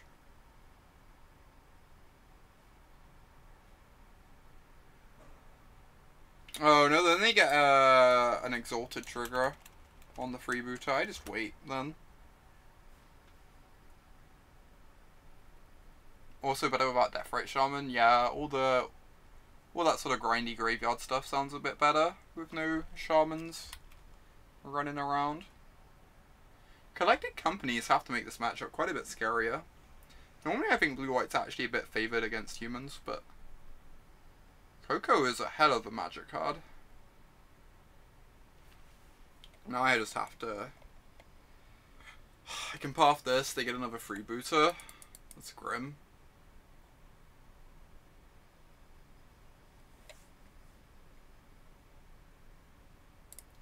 Alright, I'm gonna do this now in case I rip Terminus. And then I'm probably just pathing the Rider and letting them get another freebooter. Hoping we find a sweeper in the next couple turns. Like a Snapcaster gives us a bunch of redraws too because of the Illuminations, so we're not in the worst position in the world. We should send in pre-ban Grixis Delver just as a taunt. Oh my god. Oh my god. That sounds like a bit much.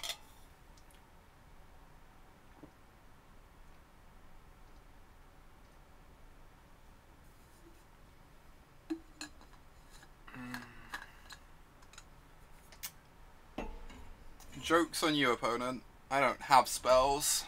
Why would I have spells?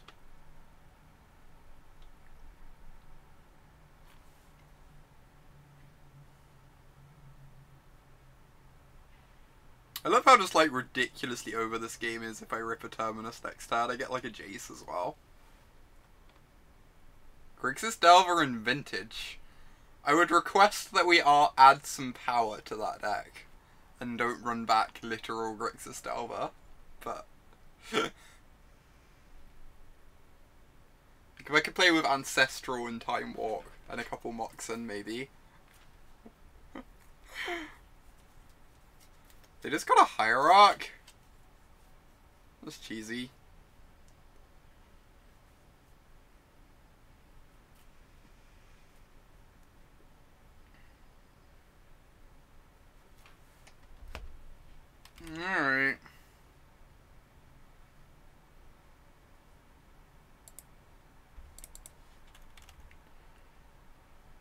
Yeah, I'm not normally one to suggest ghosting, but getting a Hierarch there is really freaking weird.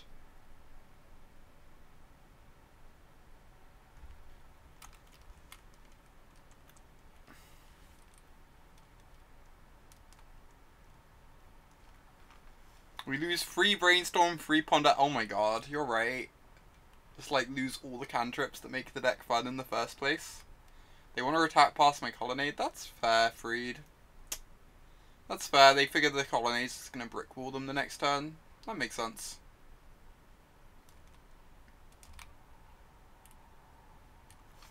I don't know. I feel like it's a big ask to hope that we just, like, drew nothing. But maybe they just had to. Maybe they, if their hands this week, they just have to figure that that's their plan. That could make sense. Yeah, probably not ghosting. It makes sense. Alright. Yeah, can't draw a spell. Okay. Ancestral is a playable cantrip. Yeah, I can see a world where I could pick that line too. I agree. Alright, so what does the sideboard guide say? I think it says like literal what I've been doing anyway, but so logic not, Crucible negates Mana Leak Remand out,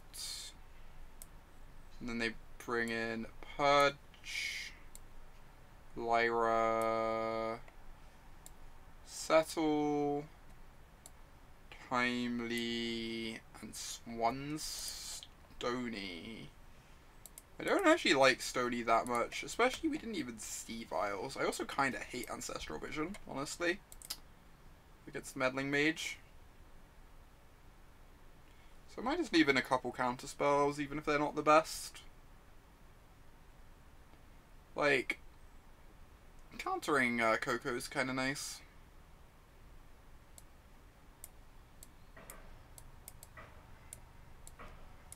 Whatever. Coco's very threatening.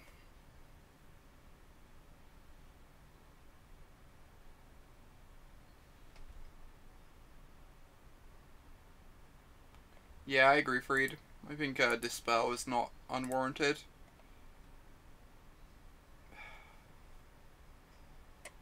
I'm gonna keep this. It has path into potential verdict. If I rip a blue source, this is fine. Most humans lists don't. Our opponent's running it though. They're running a slightly different build. Possible they're not running Vials if they have Cocos as well.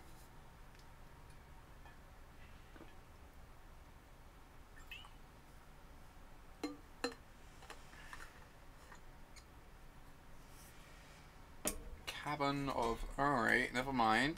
They just have both. Cool.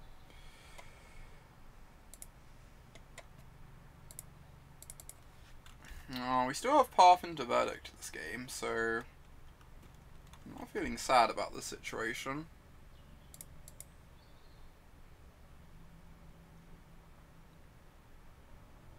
Obviously if they have like a pair of meddling mages, they can fight through it, but... Free Buta. Well... Guess I'm just gonna do this. Since they get to take the path anyway, it ramps them towards Coco, which is unfortunate, but...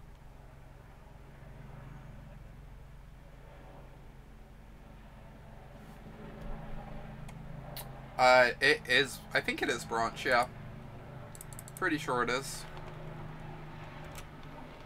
I looked at his sideboard guide and thought I'd just give this list a try. Give his sideboard list guide a try. And see how it plays.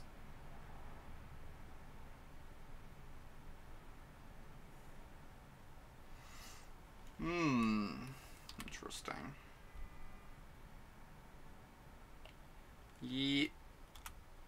Bye-bye verdict. It's good to know you.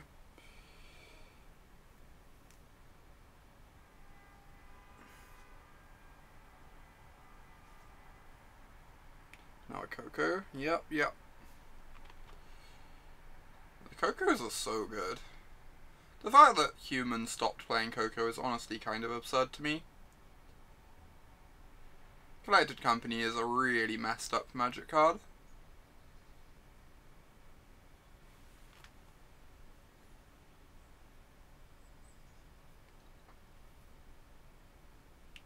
Yeah, I agree I'm not in love with Ancestral main, but like otherwise the list is really nice.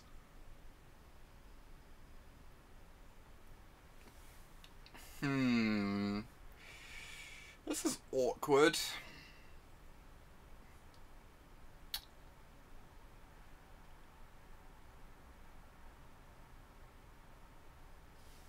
Opponent's had a lot of disruption this game.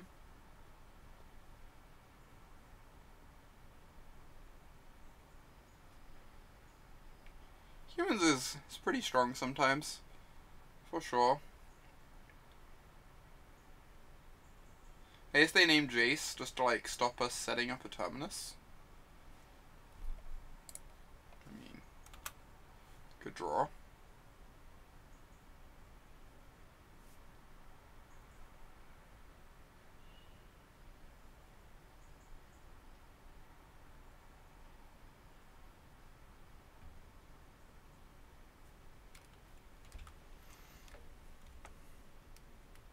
Yeah, for sure, Branch. The lists have been varying a ton.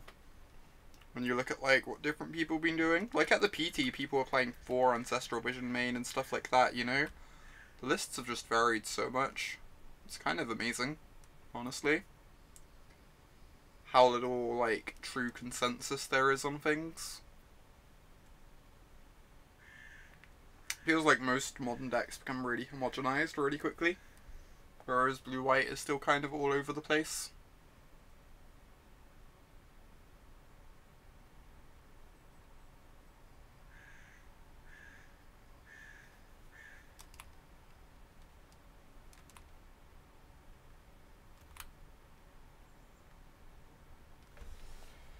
Alright, well, opponent confirmed not ghosting.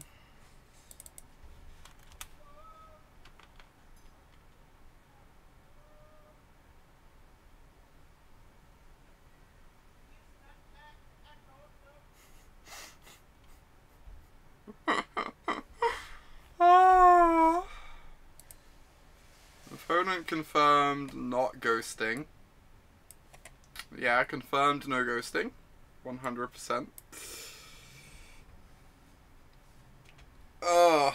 How are we bringing in a Stony? The Dispel's not great, but countering Coco is so good. I think I'm still just gonna run it like this. Obviously Vial is very scary, but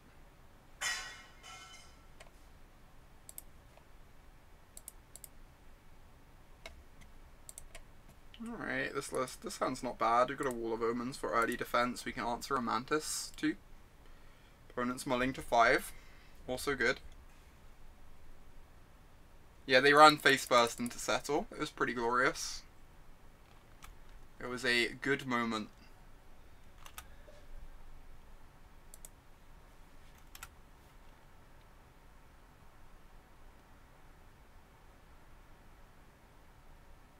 Yeah, for sure, like, the variance in the list is, like, actually kind of helping them. I would agree with that. It makes it very hard to know what to play around, which is a really legitimate upside. I could play Wall of Omens out here, but at the moment they're soft to Remand, right? Getting to cycle this Remand at a good point is kind of appealing to me.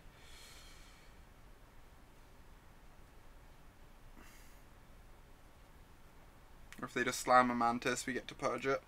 Also good.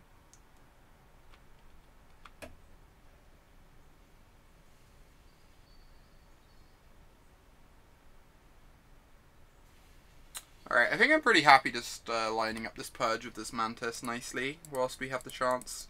I can remand something later. Like, we can draw things that make it harder to actually line that up nicely later. Yeah, Assassin's Trophy really messes up the walkers. Assassin's Trophy just looks absurd. Card is amazing, clearly. Card is completely amazing.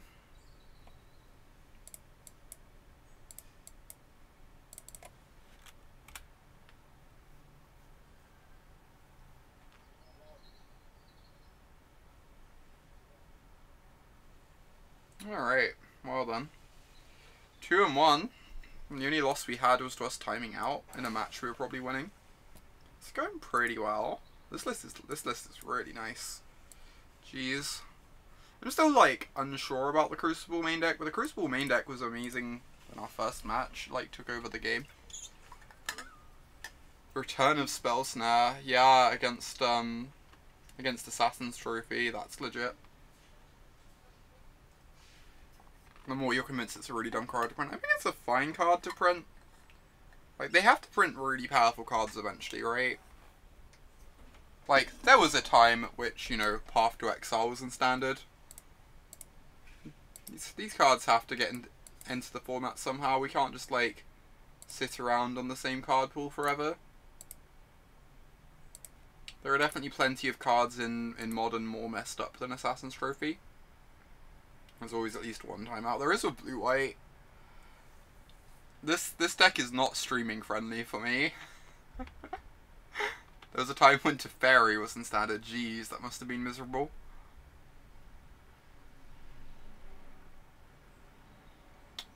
I think Assassin's Trophy is going to be pretty messed up against Tron, yeah. I already think the Jund-Tron matchup was much closer than people give it credit for. I think Assassin's Trophy is just going to, like, completely mess up that matchup. 100%. It's not even that it kills Tron lands, it also kills Planeswalkers. Is the worst thing. Like, you assemble Tron and get a Planeswalker into play and they can still just kill it for 2 mana. It's kind of disgusting.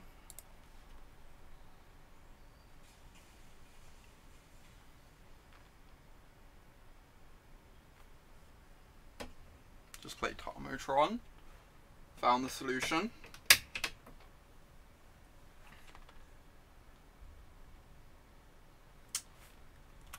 Overgrown Tomb. We are watching the future in action.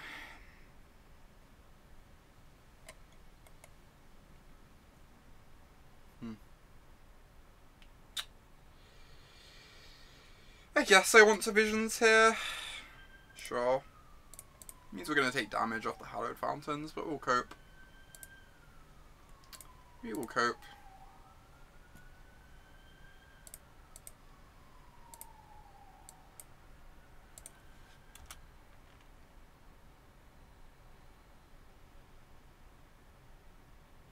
Oh wow. This is not what I was expecting from Overgrown Tomb. At all. Surprise, surprise.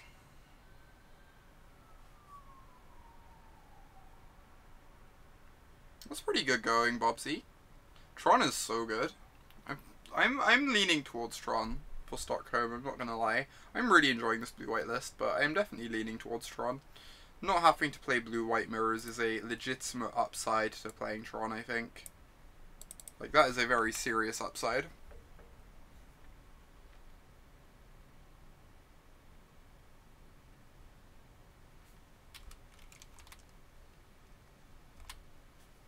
Alright, so I'm going to take 3, which is fine. I've got this Logic Knot ready. I do need to draw a bit less clunk at some point. This hand is not smooth, you know? This hand is not smooth.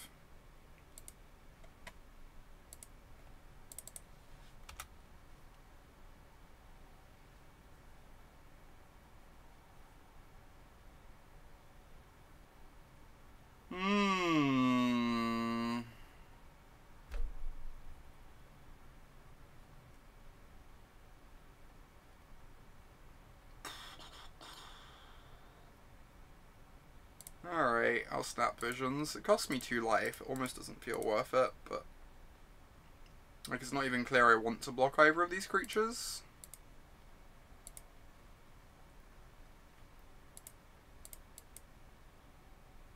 But I also kind of want to like dig for a Terminus, you know, or a D-Sphere. D-Sphere is a really nice one. D-Sphere is excellent. Deals with the Grave Crawler over there. So normally I don't play TKS in Tron, because the card sucks. However, I'm tuning Tarmotron at the moment. I think in Tarmotron, TKS makes more sense. Because, like, the Tarmogoyf pressures your opponent, which means the TKS's body is actually more relevant. Like, the fact that you have a Tarmogoyf pressuring your opponent means that when the TKS comes down, instead of the TKS being, like, a 5-turn clock, it's actually reducing, like, your 3-turn clock to a 2-turn clock. Which is actually, like, super relevant. And, like, the Time Walk effect of, like, taking their combo piece from hand with TKS is also more relevant because, like, you have a Tarmogoyf beating them down. So I think, I don't know, I have a weird feeling that maybe TKS is better in Tarmotron. Kind of want to try it out. Not a Vengevine. I mean, we had to block their creature, we can't just take a million off it, but kind of brutal. What I'm saying is, ban Eldrazi with Tar. How did you get to that conclusion, Marcus?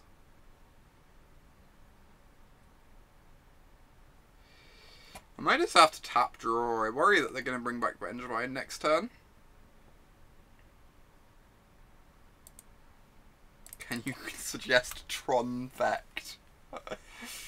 TKS is Fort Not Seer, which most Tron lists run like 3 copies of in their board. I traditionally haven't liked the card very much in Tron, but talking about a creature deck. I mean, I've seen Bant Eldrazi play Tarmogoyf before. It's not the best Tarmogoyf you've ever seen. Well, just attacking with the Gravecrawler. Deal. I think this is fine. I'm just going to take 2.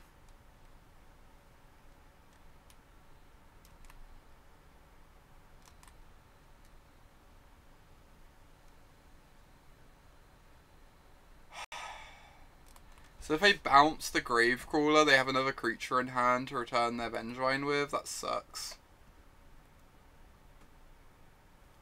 I am in such a bad position right now. This game 1 is rough.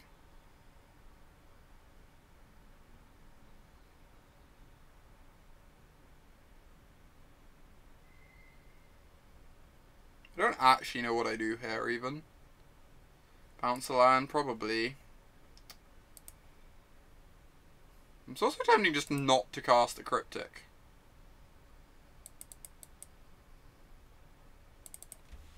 I'm just not going to cast it. Save my Time Walk here.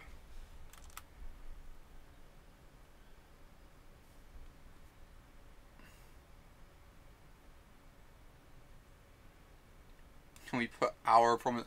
I was actually considering that, Marcus. You're joking. I legitimately considered that last night. Having that as like a sideboard card that you bring in against people who are Field of Ruining you.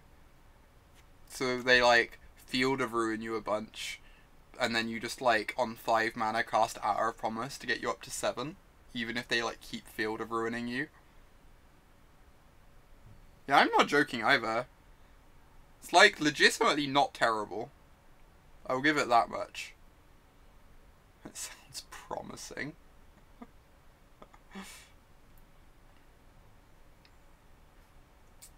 You like Firespell? I don't know.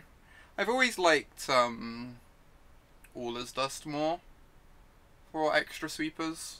I think Aula's Dust is really good as a sweeper out of the board. Did I see the Tron joke? What was the Tron joke? I did not see the Tron joke. I'm not gonna lie. I'm not gonna lie about that one. I'm not convinced I did see the Tron joke. Well, this is a lot of power. There's a Supreme Verdict though. And then they have a lot more power because of Bridge again. They enter tapped, I think, Marcus? I feel like that card would be really messed up if they entered untapped. They have to enter tapped. It's like unreasonable to make the card enter untapped.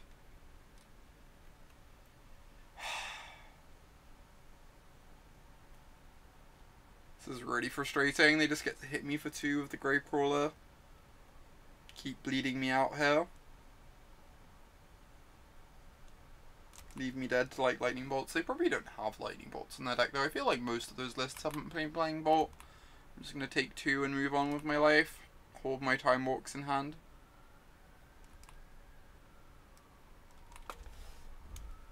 Alright. Okay, slowly getting somewhere. Cryptic is gonna dig us towards more lands. Not exactly sure where we're going with this, but we're not dead yet. Mono Blue Tron is a good Tron deck joke. I'm not sure I call it a good Tron joke. It's certainly a Tron joke.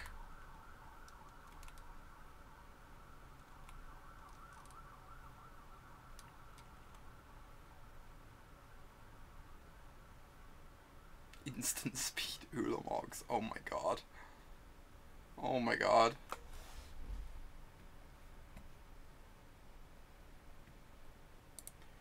Alright. I'll cast the damn Cryptic. You know what? I'll do that.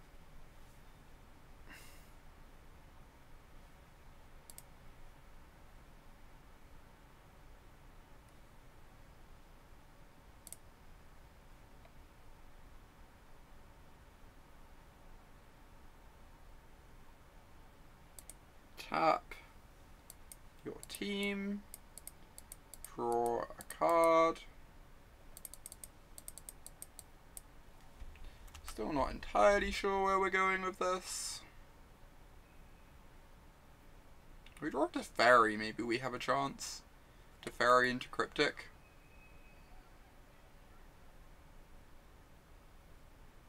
Yeah, you just can't play multicolor Tron at the moment because of Field of Ruins everywhere. It's just like really hard to justify it.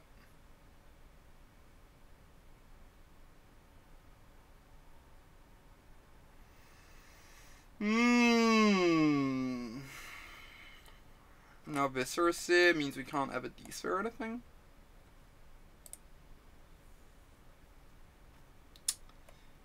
We can go Verdict into D-Sphere on the zombies, and then we probably just die to this Vengevine next turn.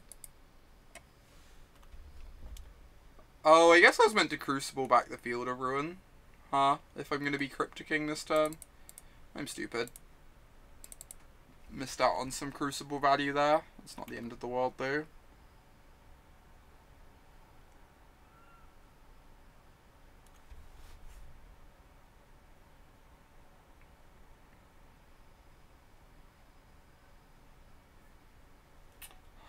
Viscera Seer also protects the zombies from D-Sphere. It's fine, we're going to draw Terminus next turn, and life's going to be really easy, or we're going to draw Terminus off this Cryptic and feel very dumb. One of the two. One of those two options.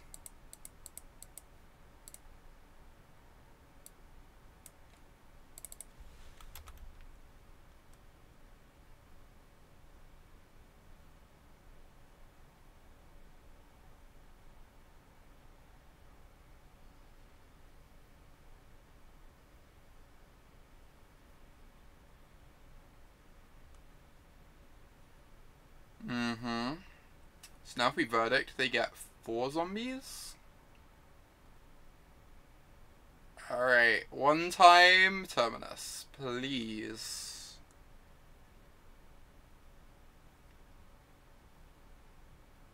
Like I say, if we do have to Verdict, we can then D-Sphere the zombies. The problem is, they almost certainly get the Vengevine back next turn. They've probably been holding cheap creatures in hand to trigger Vengevine if we ever sweep the board. It's like the main problem here.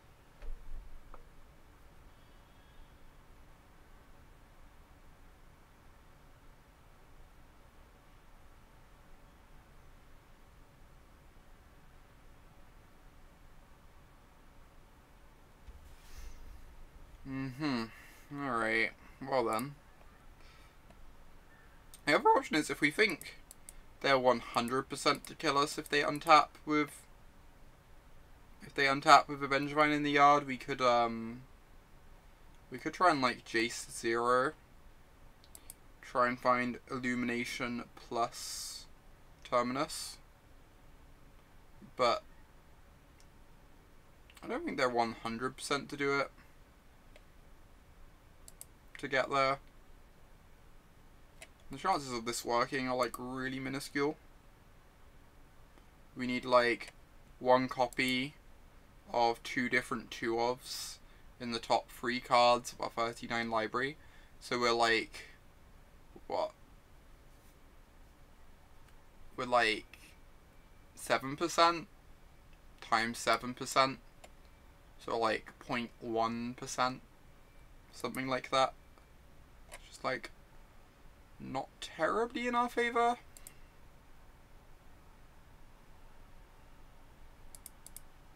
I should also yield this garbage.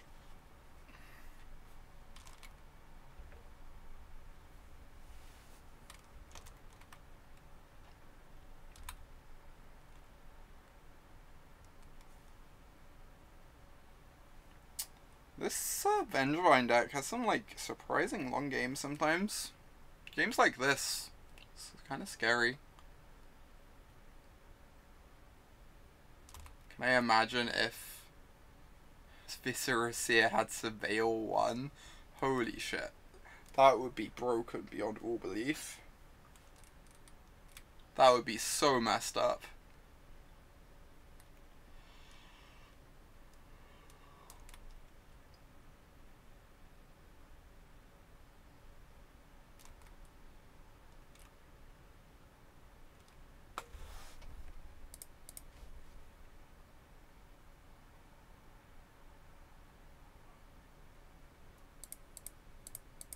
Alright. Here's where we hope that despite scrying a million times, our opponent has little or nothing.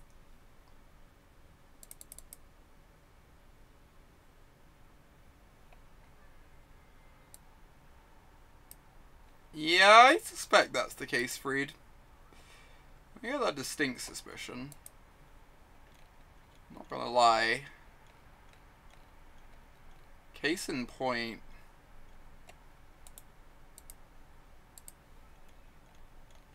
Alright, alright.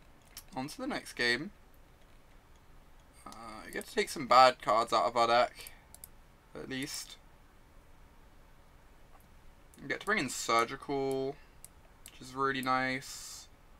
The Rips are really nice. Lyra is messed up. Settle's really nice. Negate seems terrible. I don't hate Remand versus Faithless Looting. It's not great. Hey there, Pixel. Good to see you. Clique actually is not the worst. Just for getting their bridges out of their yard.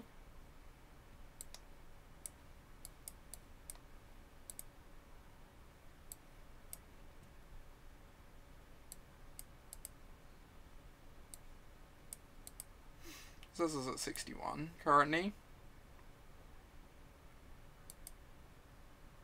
It wouldn't be the biggest mistake they've made recently. Oh my god. You're not wrong. Celestial Purge isn't terrible. Exile's Gravecrawler. Guess we want that. Need to cut 1 more card still. Jace is not great. Clique is probably just worse than Timely. Those are like the main offenders.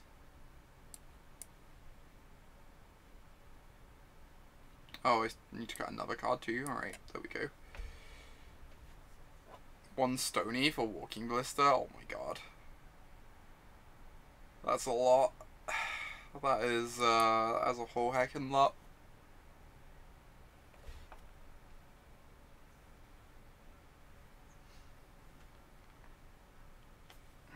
Okay, we'll go first. Sneep. Easiest keep of my life. Never been easier.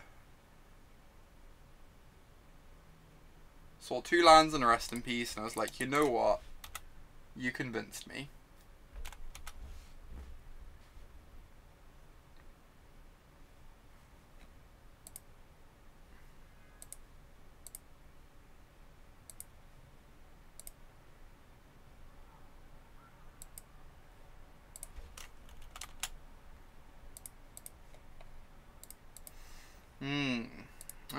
I am excited to cast this rest in peace next turn.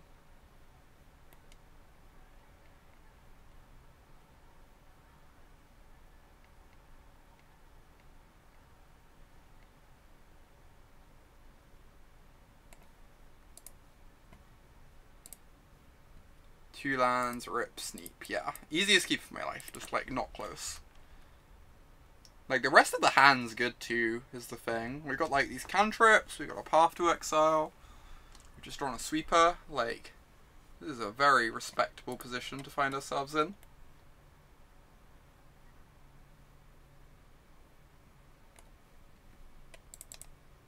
Destructive Revelry, rude. So rude. Oh my god. So we have to actually play Magic now. We don't just get to play this game on easy mode. I guess I want this Field of Ruin. Path to Exile is good, but I just need to hit my land drops here.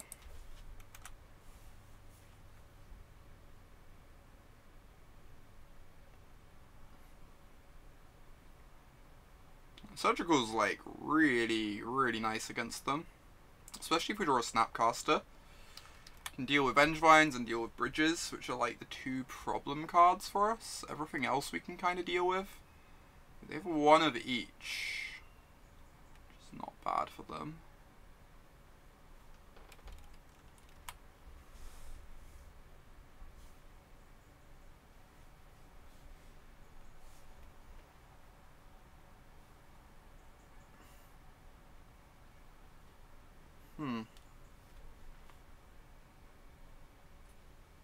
Insolent Neonate. So I have this path to exile for Vengevine. I think the bridge from below might be more problematic. So I guess I just let this Neonate come in. They're gonna sack it, and then I get to hit this bridge from below with the trigger on the stack.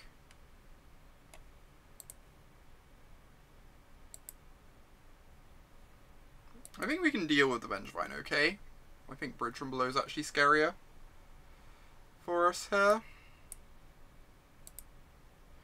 Fortsea's Gravecrawler. Huh. What do they have in their deck? They have 3 Destructive Revelries, a Golgari Charm. They have 2 Fortseasers, but other than that, they're just running back the main deck. Pretty much. Cool. They only have the 1 Bushwhacker of note. That's really nice to know.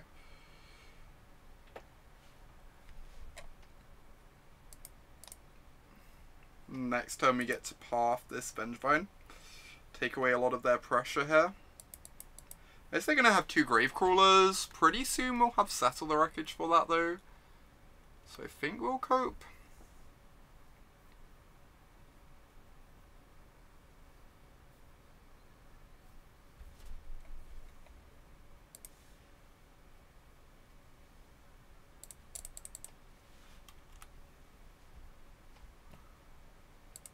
Draw step, hit your Overgrown Tomb. Oh, they get to Fortseize my Settle actually. That's really bothersome. Oh, they have 1 Gargadon in their deck, by the looks of things, Freed. Fortseizing the Settle, honestly, still leaves them with a decent clock. They're going to have 2 Gravecrawlers. We're going to have to find something to deal with them soon.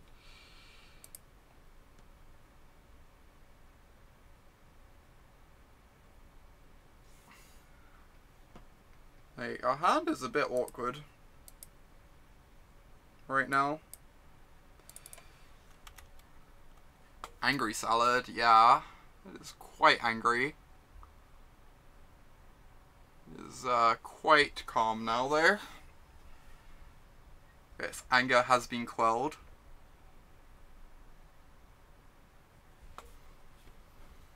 Alright, so they take the Settle 100% because it's the only card that matters. We just need to find like a Snapcaster or even another path would buy us a lot of time.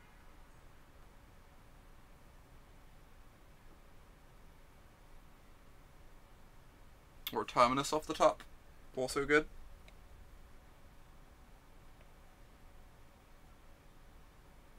Wall of Omens is actually kind of amazing. It's actually kind of a ludicrous one. I can even lead with Visions here to set up my, make sure I hit my land drop this turn. Timely is also excellent. Alright, I think we're going to be fine. I think we're going to be just fine.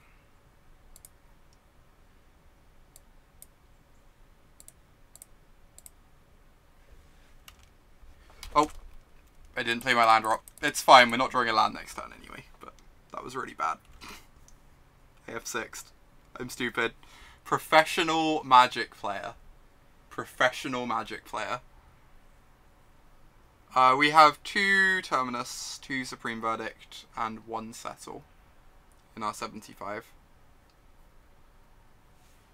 Alright, luckily we can't actually... Hitting our land drop next turn doesn't mean anything anyway, because we just want...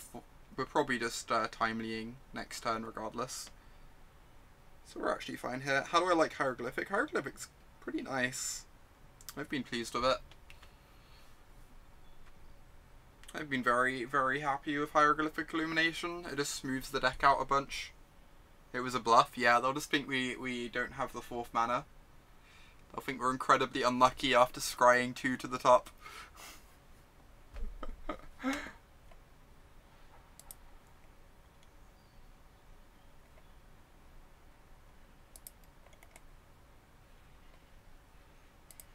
How often do I use the modes?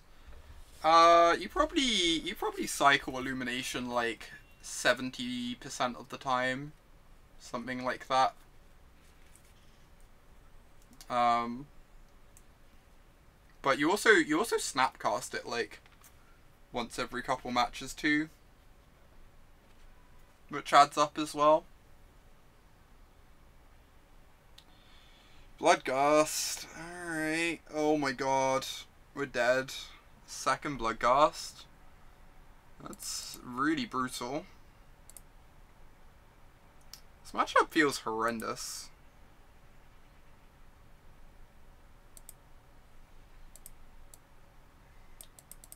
I have to do this now, right? Hit my land drops. It's like really sad if I rip a Terminus there, but...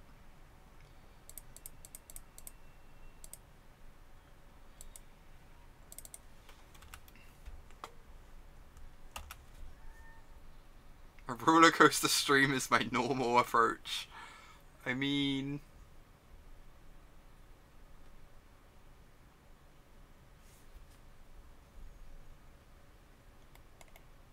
Oh, they don't want to lose both zombies? That makes sense. That makes sense. Force them to have another land if they want to return this Bloodghast, I guess.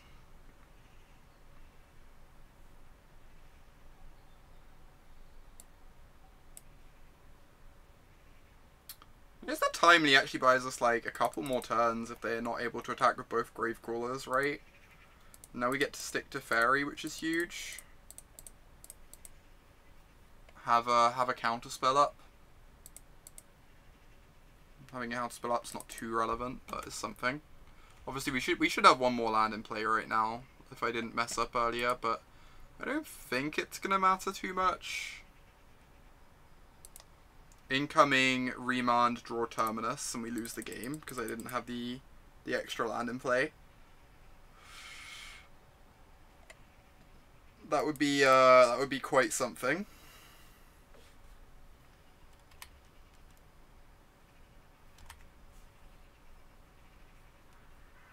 You have to ignore Teferi, right?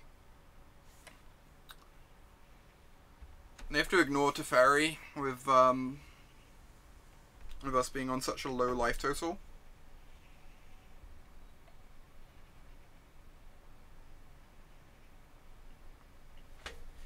Yeah, this is nice for us.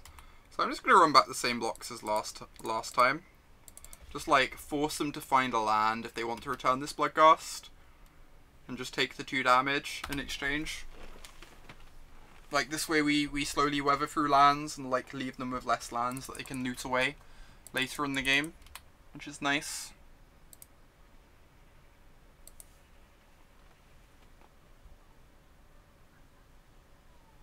I get to play this tapped, the value. The value.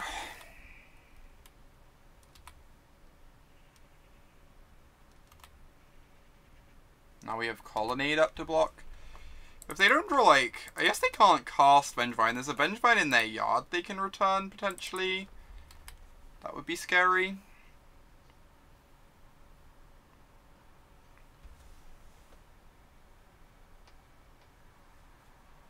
And get in the free Field of Ruin.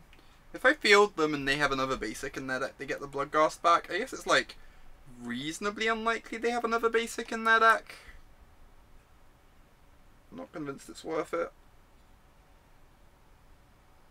Maybe alright. Like, fielding them also, if they don't have any other basics, which is fairly likely, improves our mana leak too. That's fair, Freed. That's fair. Oh my god, there's 2 Vengevines in the bin. Fuck. That's a problem. So if they have 2 cheap creatures, we die. Well, they put us to 2. I guess is what happens.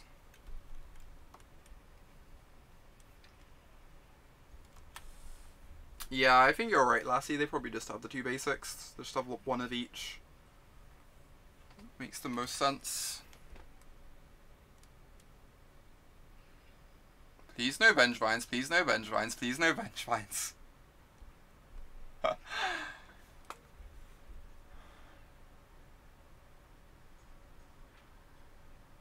Come on, no Vengevines. Would be nice. Alright, let's part way to a Vengevine. Not in love with that. I'm not gonna lie.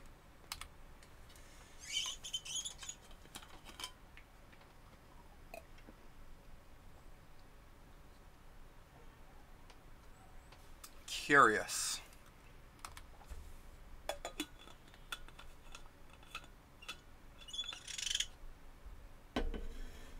Oh, now they get to return this. To get back the Vengevines. That's brutal. And the Viscera Seer means a Wrath doesn't even get rid of that. This Viscera Seer is absurd. Jesus Christ. This Viscera Seer is so good. That's amazing. Jeez. That's like one of the best Viscera Seers I've ever seen. It just means like a Terminus does nothing now. Yeah, I think I might be dead. I'm almost wondering if I Field of Ruined them and they didn't find a land, I could have mana leaked the Viscera Seer. So maybe I had to do that. Maybe that was the line. Cut them off a mana.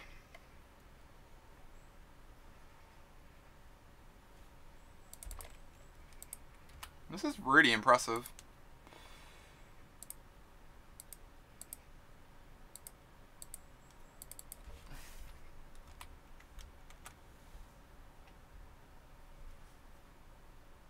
Oh, that's a good point, Matty. I didn't consider that. No. You're right. I just didn't consider that Viscera Seer would allow them to recast Grave Crawlers. I'm still not terribly practiced at playing against this deck. This is like maybe my 2nd time ever playing against Bridgevine. I've just not run into it much online. A lot of these interactions are kind of alien to me.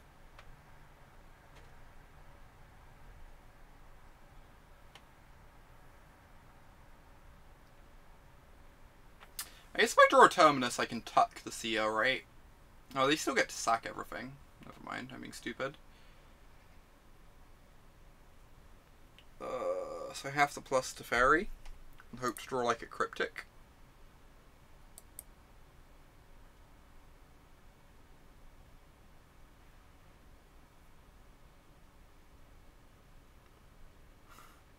So I need them to have no lands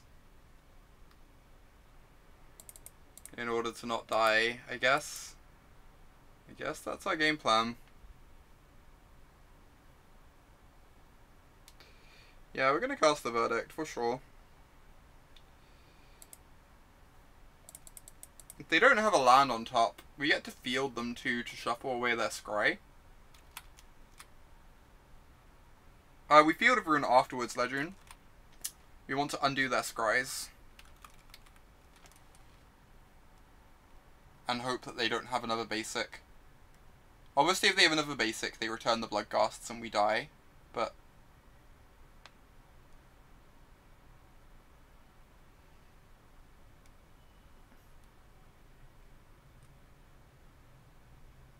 yeah, if they have another basic in the deck, them finding a basic off Field of Ruin is going to kill us because it will return the Bloodghasts. But I don't think we can beat that. So, I think I just want to get rid of their scry. They don't have another basic. That is my assumption. Yeah. That is my assumption.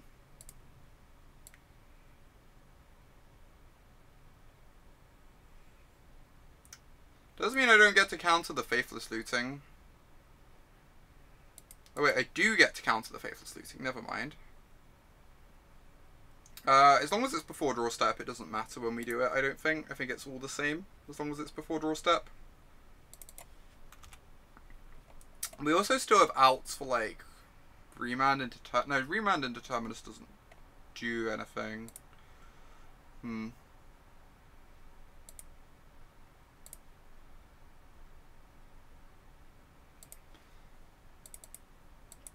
We still have Remand for the Faithless Looting, though. Hard cast Bloodghast that they can recast. So I have to Remand into Path to Exile here. Right. Yep. That was gross. I think missing that land drop actually cost us the game. If we had the extra 2 mana up, I guess they'd have got the Vengevines back here. I don't know. We could have, if we'd done the Field of Ruin earlier this game too, then the second Field of Ruin would have got them off quad black. Yeah, that's like the real problem. If we'd aggressively Field of Ruin, like was suggested. If we'd we can draw Path to Exile. Oh, but they're returning the Vengevines. No, you're right. We have to mana leak. Hope they don't play. If we'd Field of Ruined earlier in the game, aggressively, just to cut them off mana, we would have both been able to mana leak the Viscera Seer, but we'd have also been able to, like, even if it had gotten to that state somehow again, we'd have been able to cut them off quad black as well, so they couldn't cast the Bloodghast twice. So I think the game was very winnable. It was just like my inexperience with the matchup that cost us the game.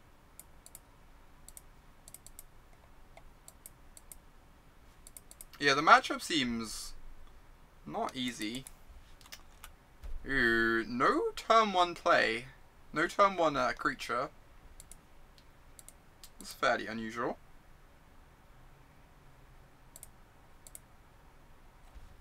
Jace is important against them. Jace ends the game.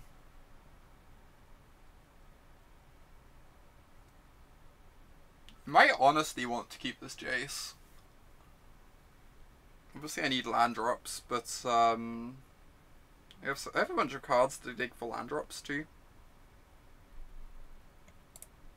I'm actually going to keep this Jace. I think Jace is like basically the best card against burn because it ends the game so quickly.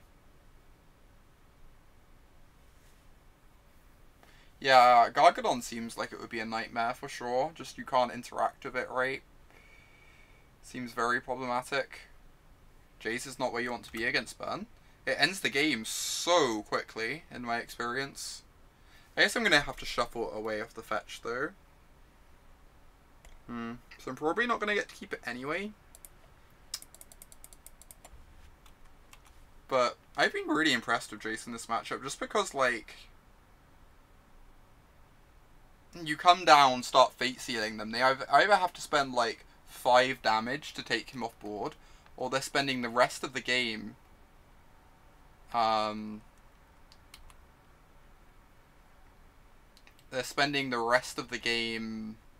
just getting fate sealed every turn, and then they can't win.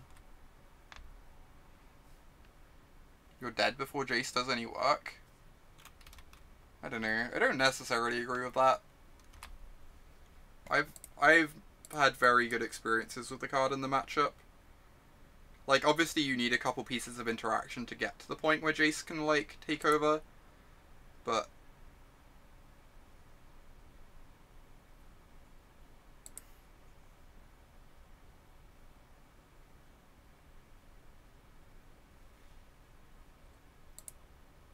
Boros Charm. Put us to 7, and we go to 6 off the Flooded Strand. Okay, so we go to 7 off the Flooded Strand. This game could be close. You kind of need them to have like a land or something trapped in hand. I don't think we can ever cast this Vendilion Clique because of Searing Blaze. I think our aim is to like never give them a Searing Blaze target.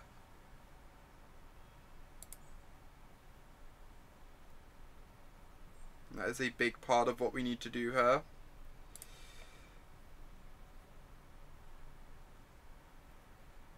Bottom. I can Clique now.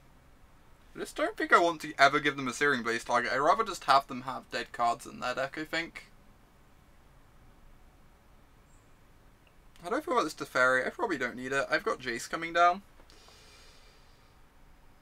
I just want, like, counter spells, right? Dig for Timely as well, yeah. Agree.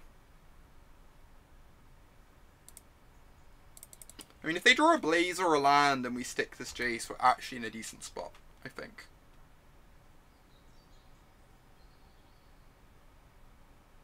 Alright, we can path that, that's fine. Doesn't actually do anything.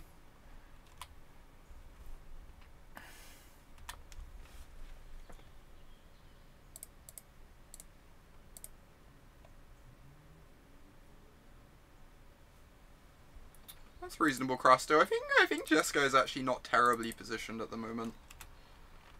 Because Jeskai is really good against blue-white. It's like favoured against blue-white, which is a nice place to be as well. I think blue-white is dramatically better against Tron. Like, I've much preferred blue-white's Tron matchup. Just having more Field of Ruins, and like a Ghost Quarter and stuff is really huge.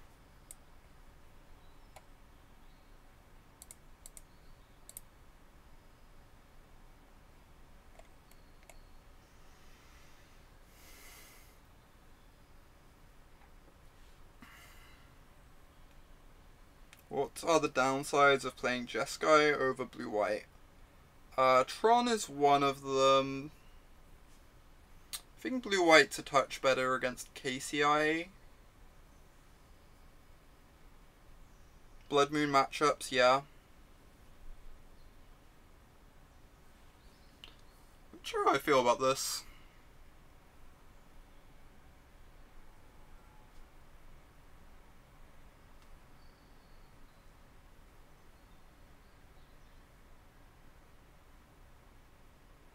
Like, if I give them the Eidolon, I kind of have to bounce it next turn is the problem. I can answer it long term with the Verdict. I guess if I give them the Eidolon, I can Brainstorm and try and hit a white source. But I don't want to find a fetch land. Because if I find a fetch land, then I end up taking 1. I kind of want to bottom this and cross my fingers. Is that unreasonable? Just like 1 turn of crossing my fingers.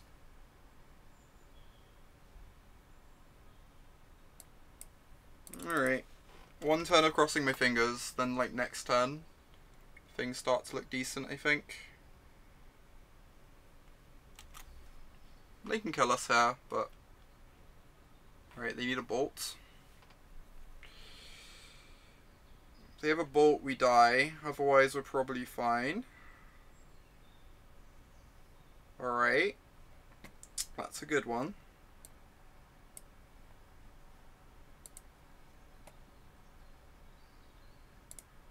So we're never casting a creature for the entire game.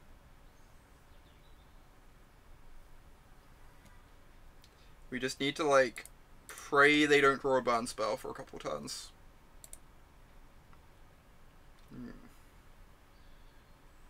Searing Blaze, you can have that one.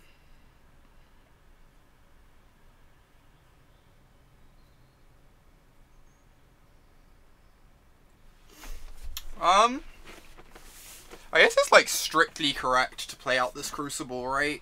We can cut them off of white mana, maybe?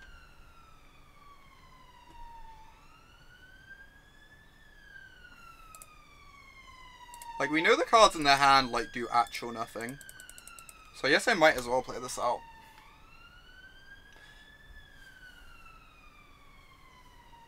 Yeah, Hardened Scales is a big one too, right? Hardened Scales is a really important deck at the moment, and I feel like you definitely want to be on the blue-white side of things there. Having Wrath effects is huge.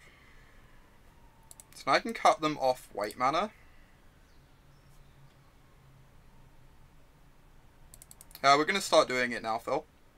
Because then we still get to have Remand up. So any white spell we can Remand, even if they're holding a land in hand.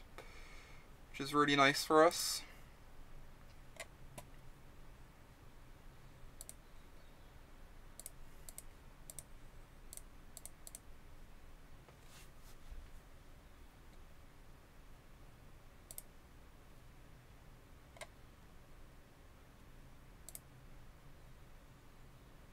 You brainstorm so we have a real counter. That's legit. I could see doing that next turn. Also, brainstorming finds paths for this garbage, right? I just have to put that on the bottom. They have a lot of dead draws now, though. Eidolon does nothing. White spells do nothing in the face of our Remand. Blaze does nothing. Lands do nothing.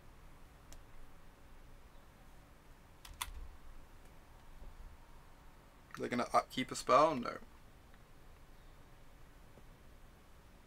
Brainstorm does leave us crossing the fingers. Now they have this Arid Mesa in play. I think I might want to Brainstorm this turn. Since the Arid Mesa can cut us off Fate Seal working anyway. Yeah, I think we can probably Brainstorm this turn.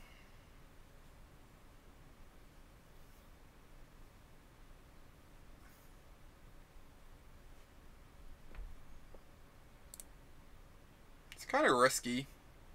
I guess everything is risky though. It's just like weighing the odds.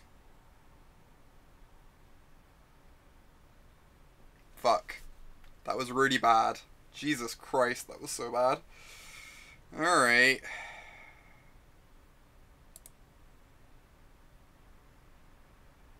That was a bad Brainstorm. In fact.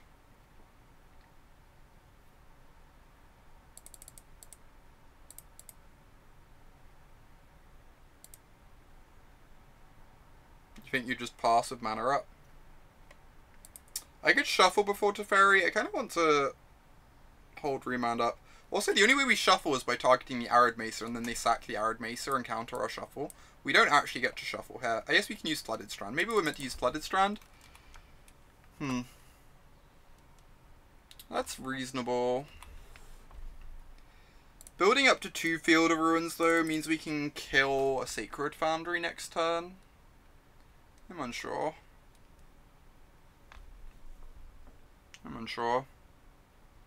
Alright, we need to fade for 1 turn. If we untap, we're probably fine here. And Brainstorm locked for 1 draw. I don't think that's the end of the world, by any means.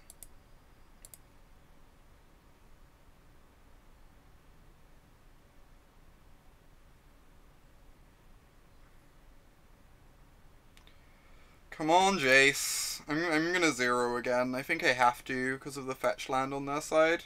We can double Field of Ruin it, I guess, but just like finding any counterspell is so huge here.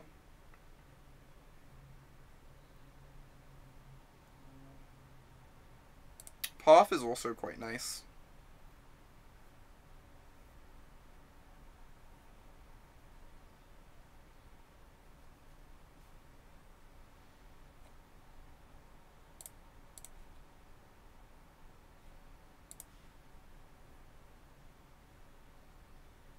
I was tempted to do that, Caligo. Yeah, I'm gonna double field over the ruin them, I agree. That is my plan. Oh, I guess I'll also get down to search for Azcanta. I kinda want Remand, Snap Remand up. Is that crazy? I'm also gonna be using up loads of mana on these. I guess I can just do this now. Because I'm only going to have a single Remand up this turn, this means, but it means I can cut them off white mana, which is really nice. Oh, they're just getting a green source, alright. Because they don't want us to cut them off white mana forever. That is smart. Snap, oh no, you're right, Snap is a blaze target, so Snap is a dead card, you're correct. You're correct. Go ahead and do this now. Cut them off a mana. Means they can't cast Skullcrack twice in... Oh my god. Now we're dead.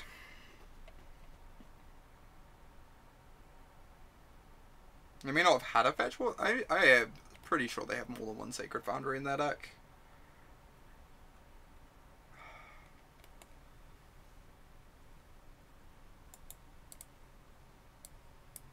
That was a frustrating game to lose. We were so close. We were so close. If we drew like one Cryptic over the course of that game, we probably win.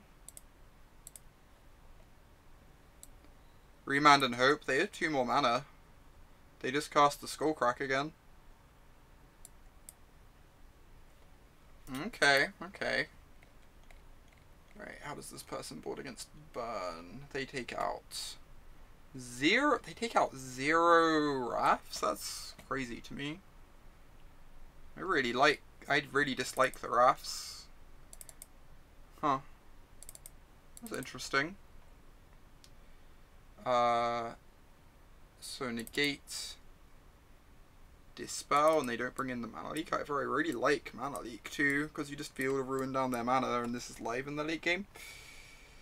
They take out Vision because it's garbage. Take out Crucible because it's garbage.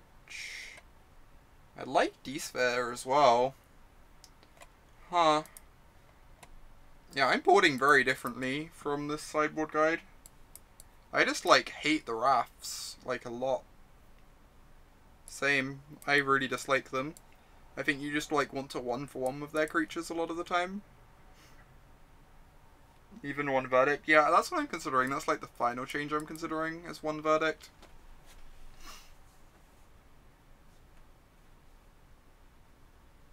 Yeah, exactly, Legion. I think Mana Leak is very, very good against them.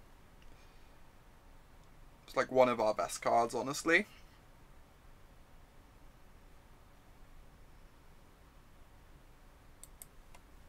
I don't know, I could see leaving in a verdict over like a Teferi. That could be legit. Don't need this many Planeswalkers, but you think D-Sphere is bad?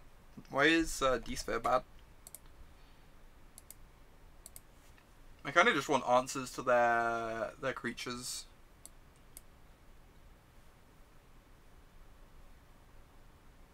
Yeah, cheap instant speed interaction for sure. You like an actual Wrath better? That's fair. You take no damage off Eidolon. Yeah, exactly. I could see a verdict being better than D-Sphere. That is very reasonable.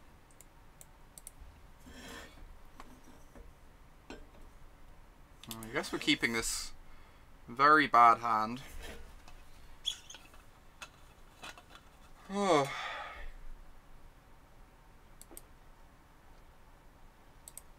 It's like I really want this Visions, but I'm going to be shuffling with this Flooded Strand anyway. So I'm going to put it on the bottom in case they cast Goblin Guide, because then I get a shot at a land.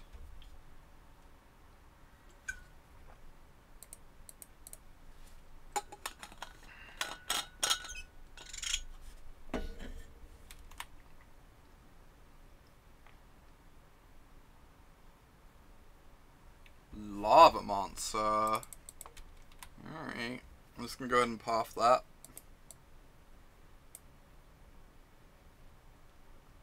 You don't know how to beat burn with a Thoughtseize deck? Play Tarmogoyfs. Play Tarmogoyfs and Collective Brutalities. Those are the cards that matter.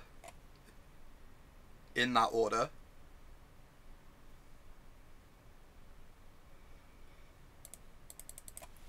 Lyra's a good one. If we survive. We don't have much interaction. We've drawn a lot of Teferis and not much cheap interaction, so... If they don't have any creatures, we're in a fine spot. They don't seem to have any creatures. I guess we're going to 10 next turn.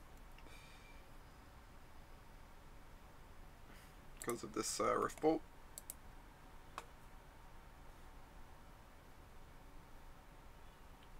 Yeah, Brutality is messed up. It's really messed up.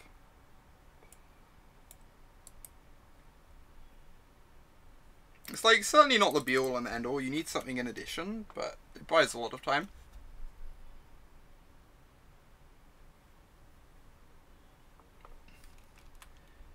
Okay. Still just crossing our fingers that they don't have much, I guess, because our hand sucks. And they have 4 spells in hand, so we're probably dead. Alright, they have a land. That's good. Oh my god. Why do you do this? I'm scared. I'm scared.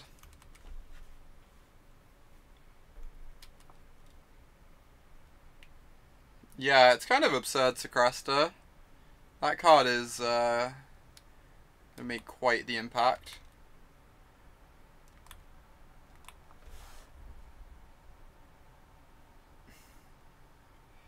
I think I just have to slam Lyra. I don't think I have any choice in the matter.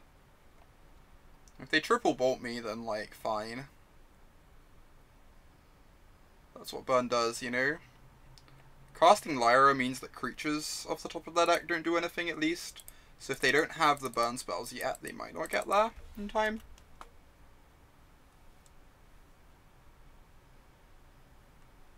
You would have played Strand. I don't like playing Strand there. If I draw another basic, I just want to play out the fifth Painless land and not go to 9, I think.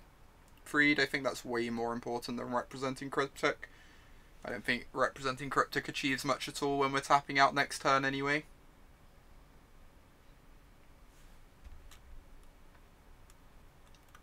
Our hand is Eidolon-proof. You are not wrong. Alright. Unsurprisingly, the hand that interacted once before turn 5 died. Oh, that was a sad blue-white league. That was a sad blue-white league.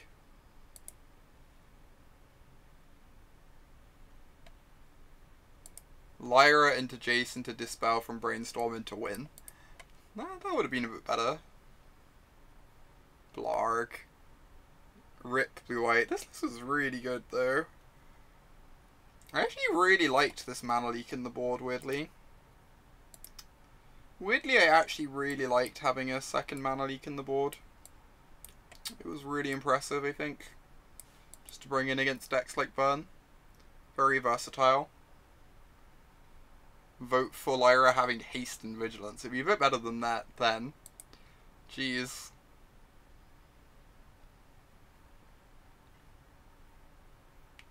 That was maybe a game where third Jace would have been better than second Teferi. As much as I hate to say it, I love Teferi too much. I love Teferi way too much. Hashtag give Lyra haste to the dream.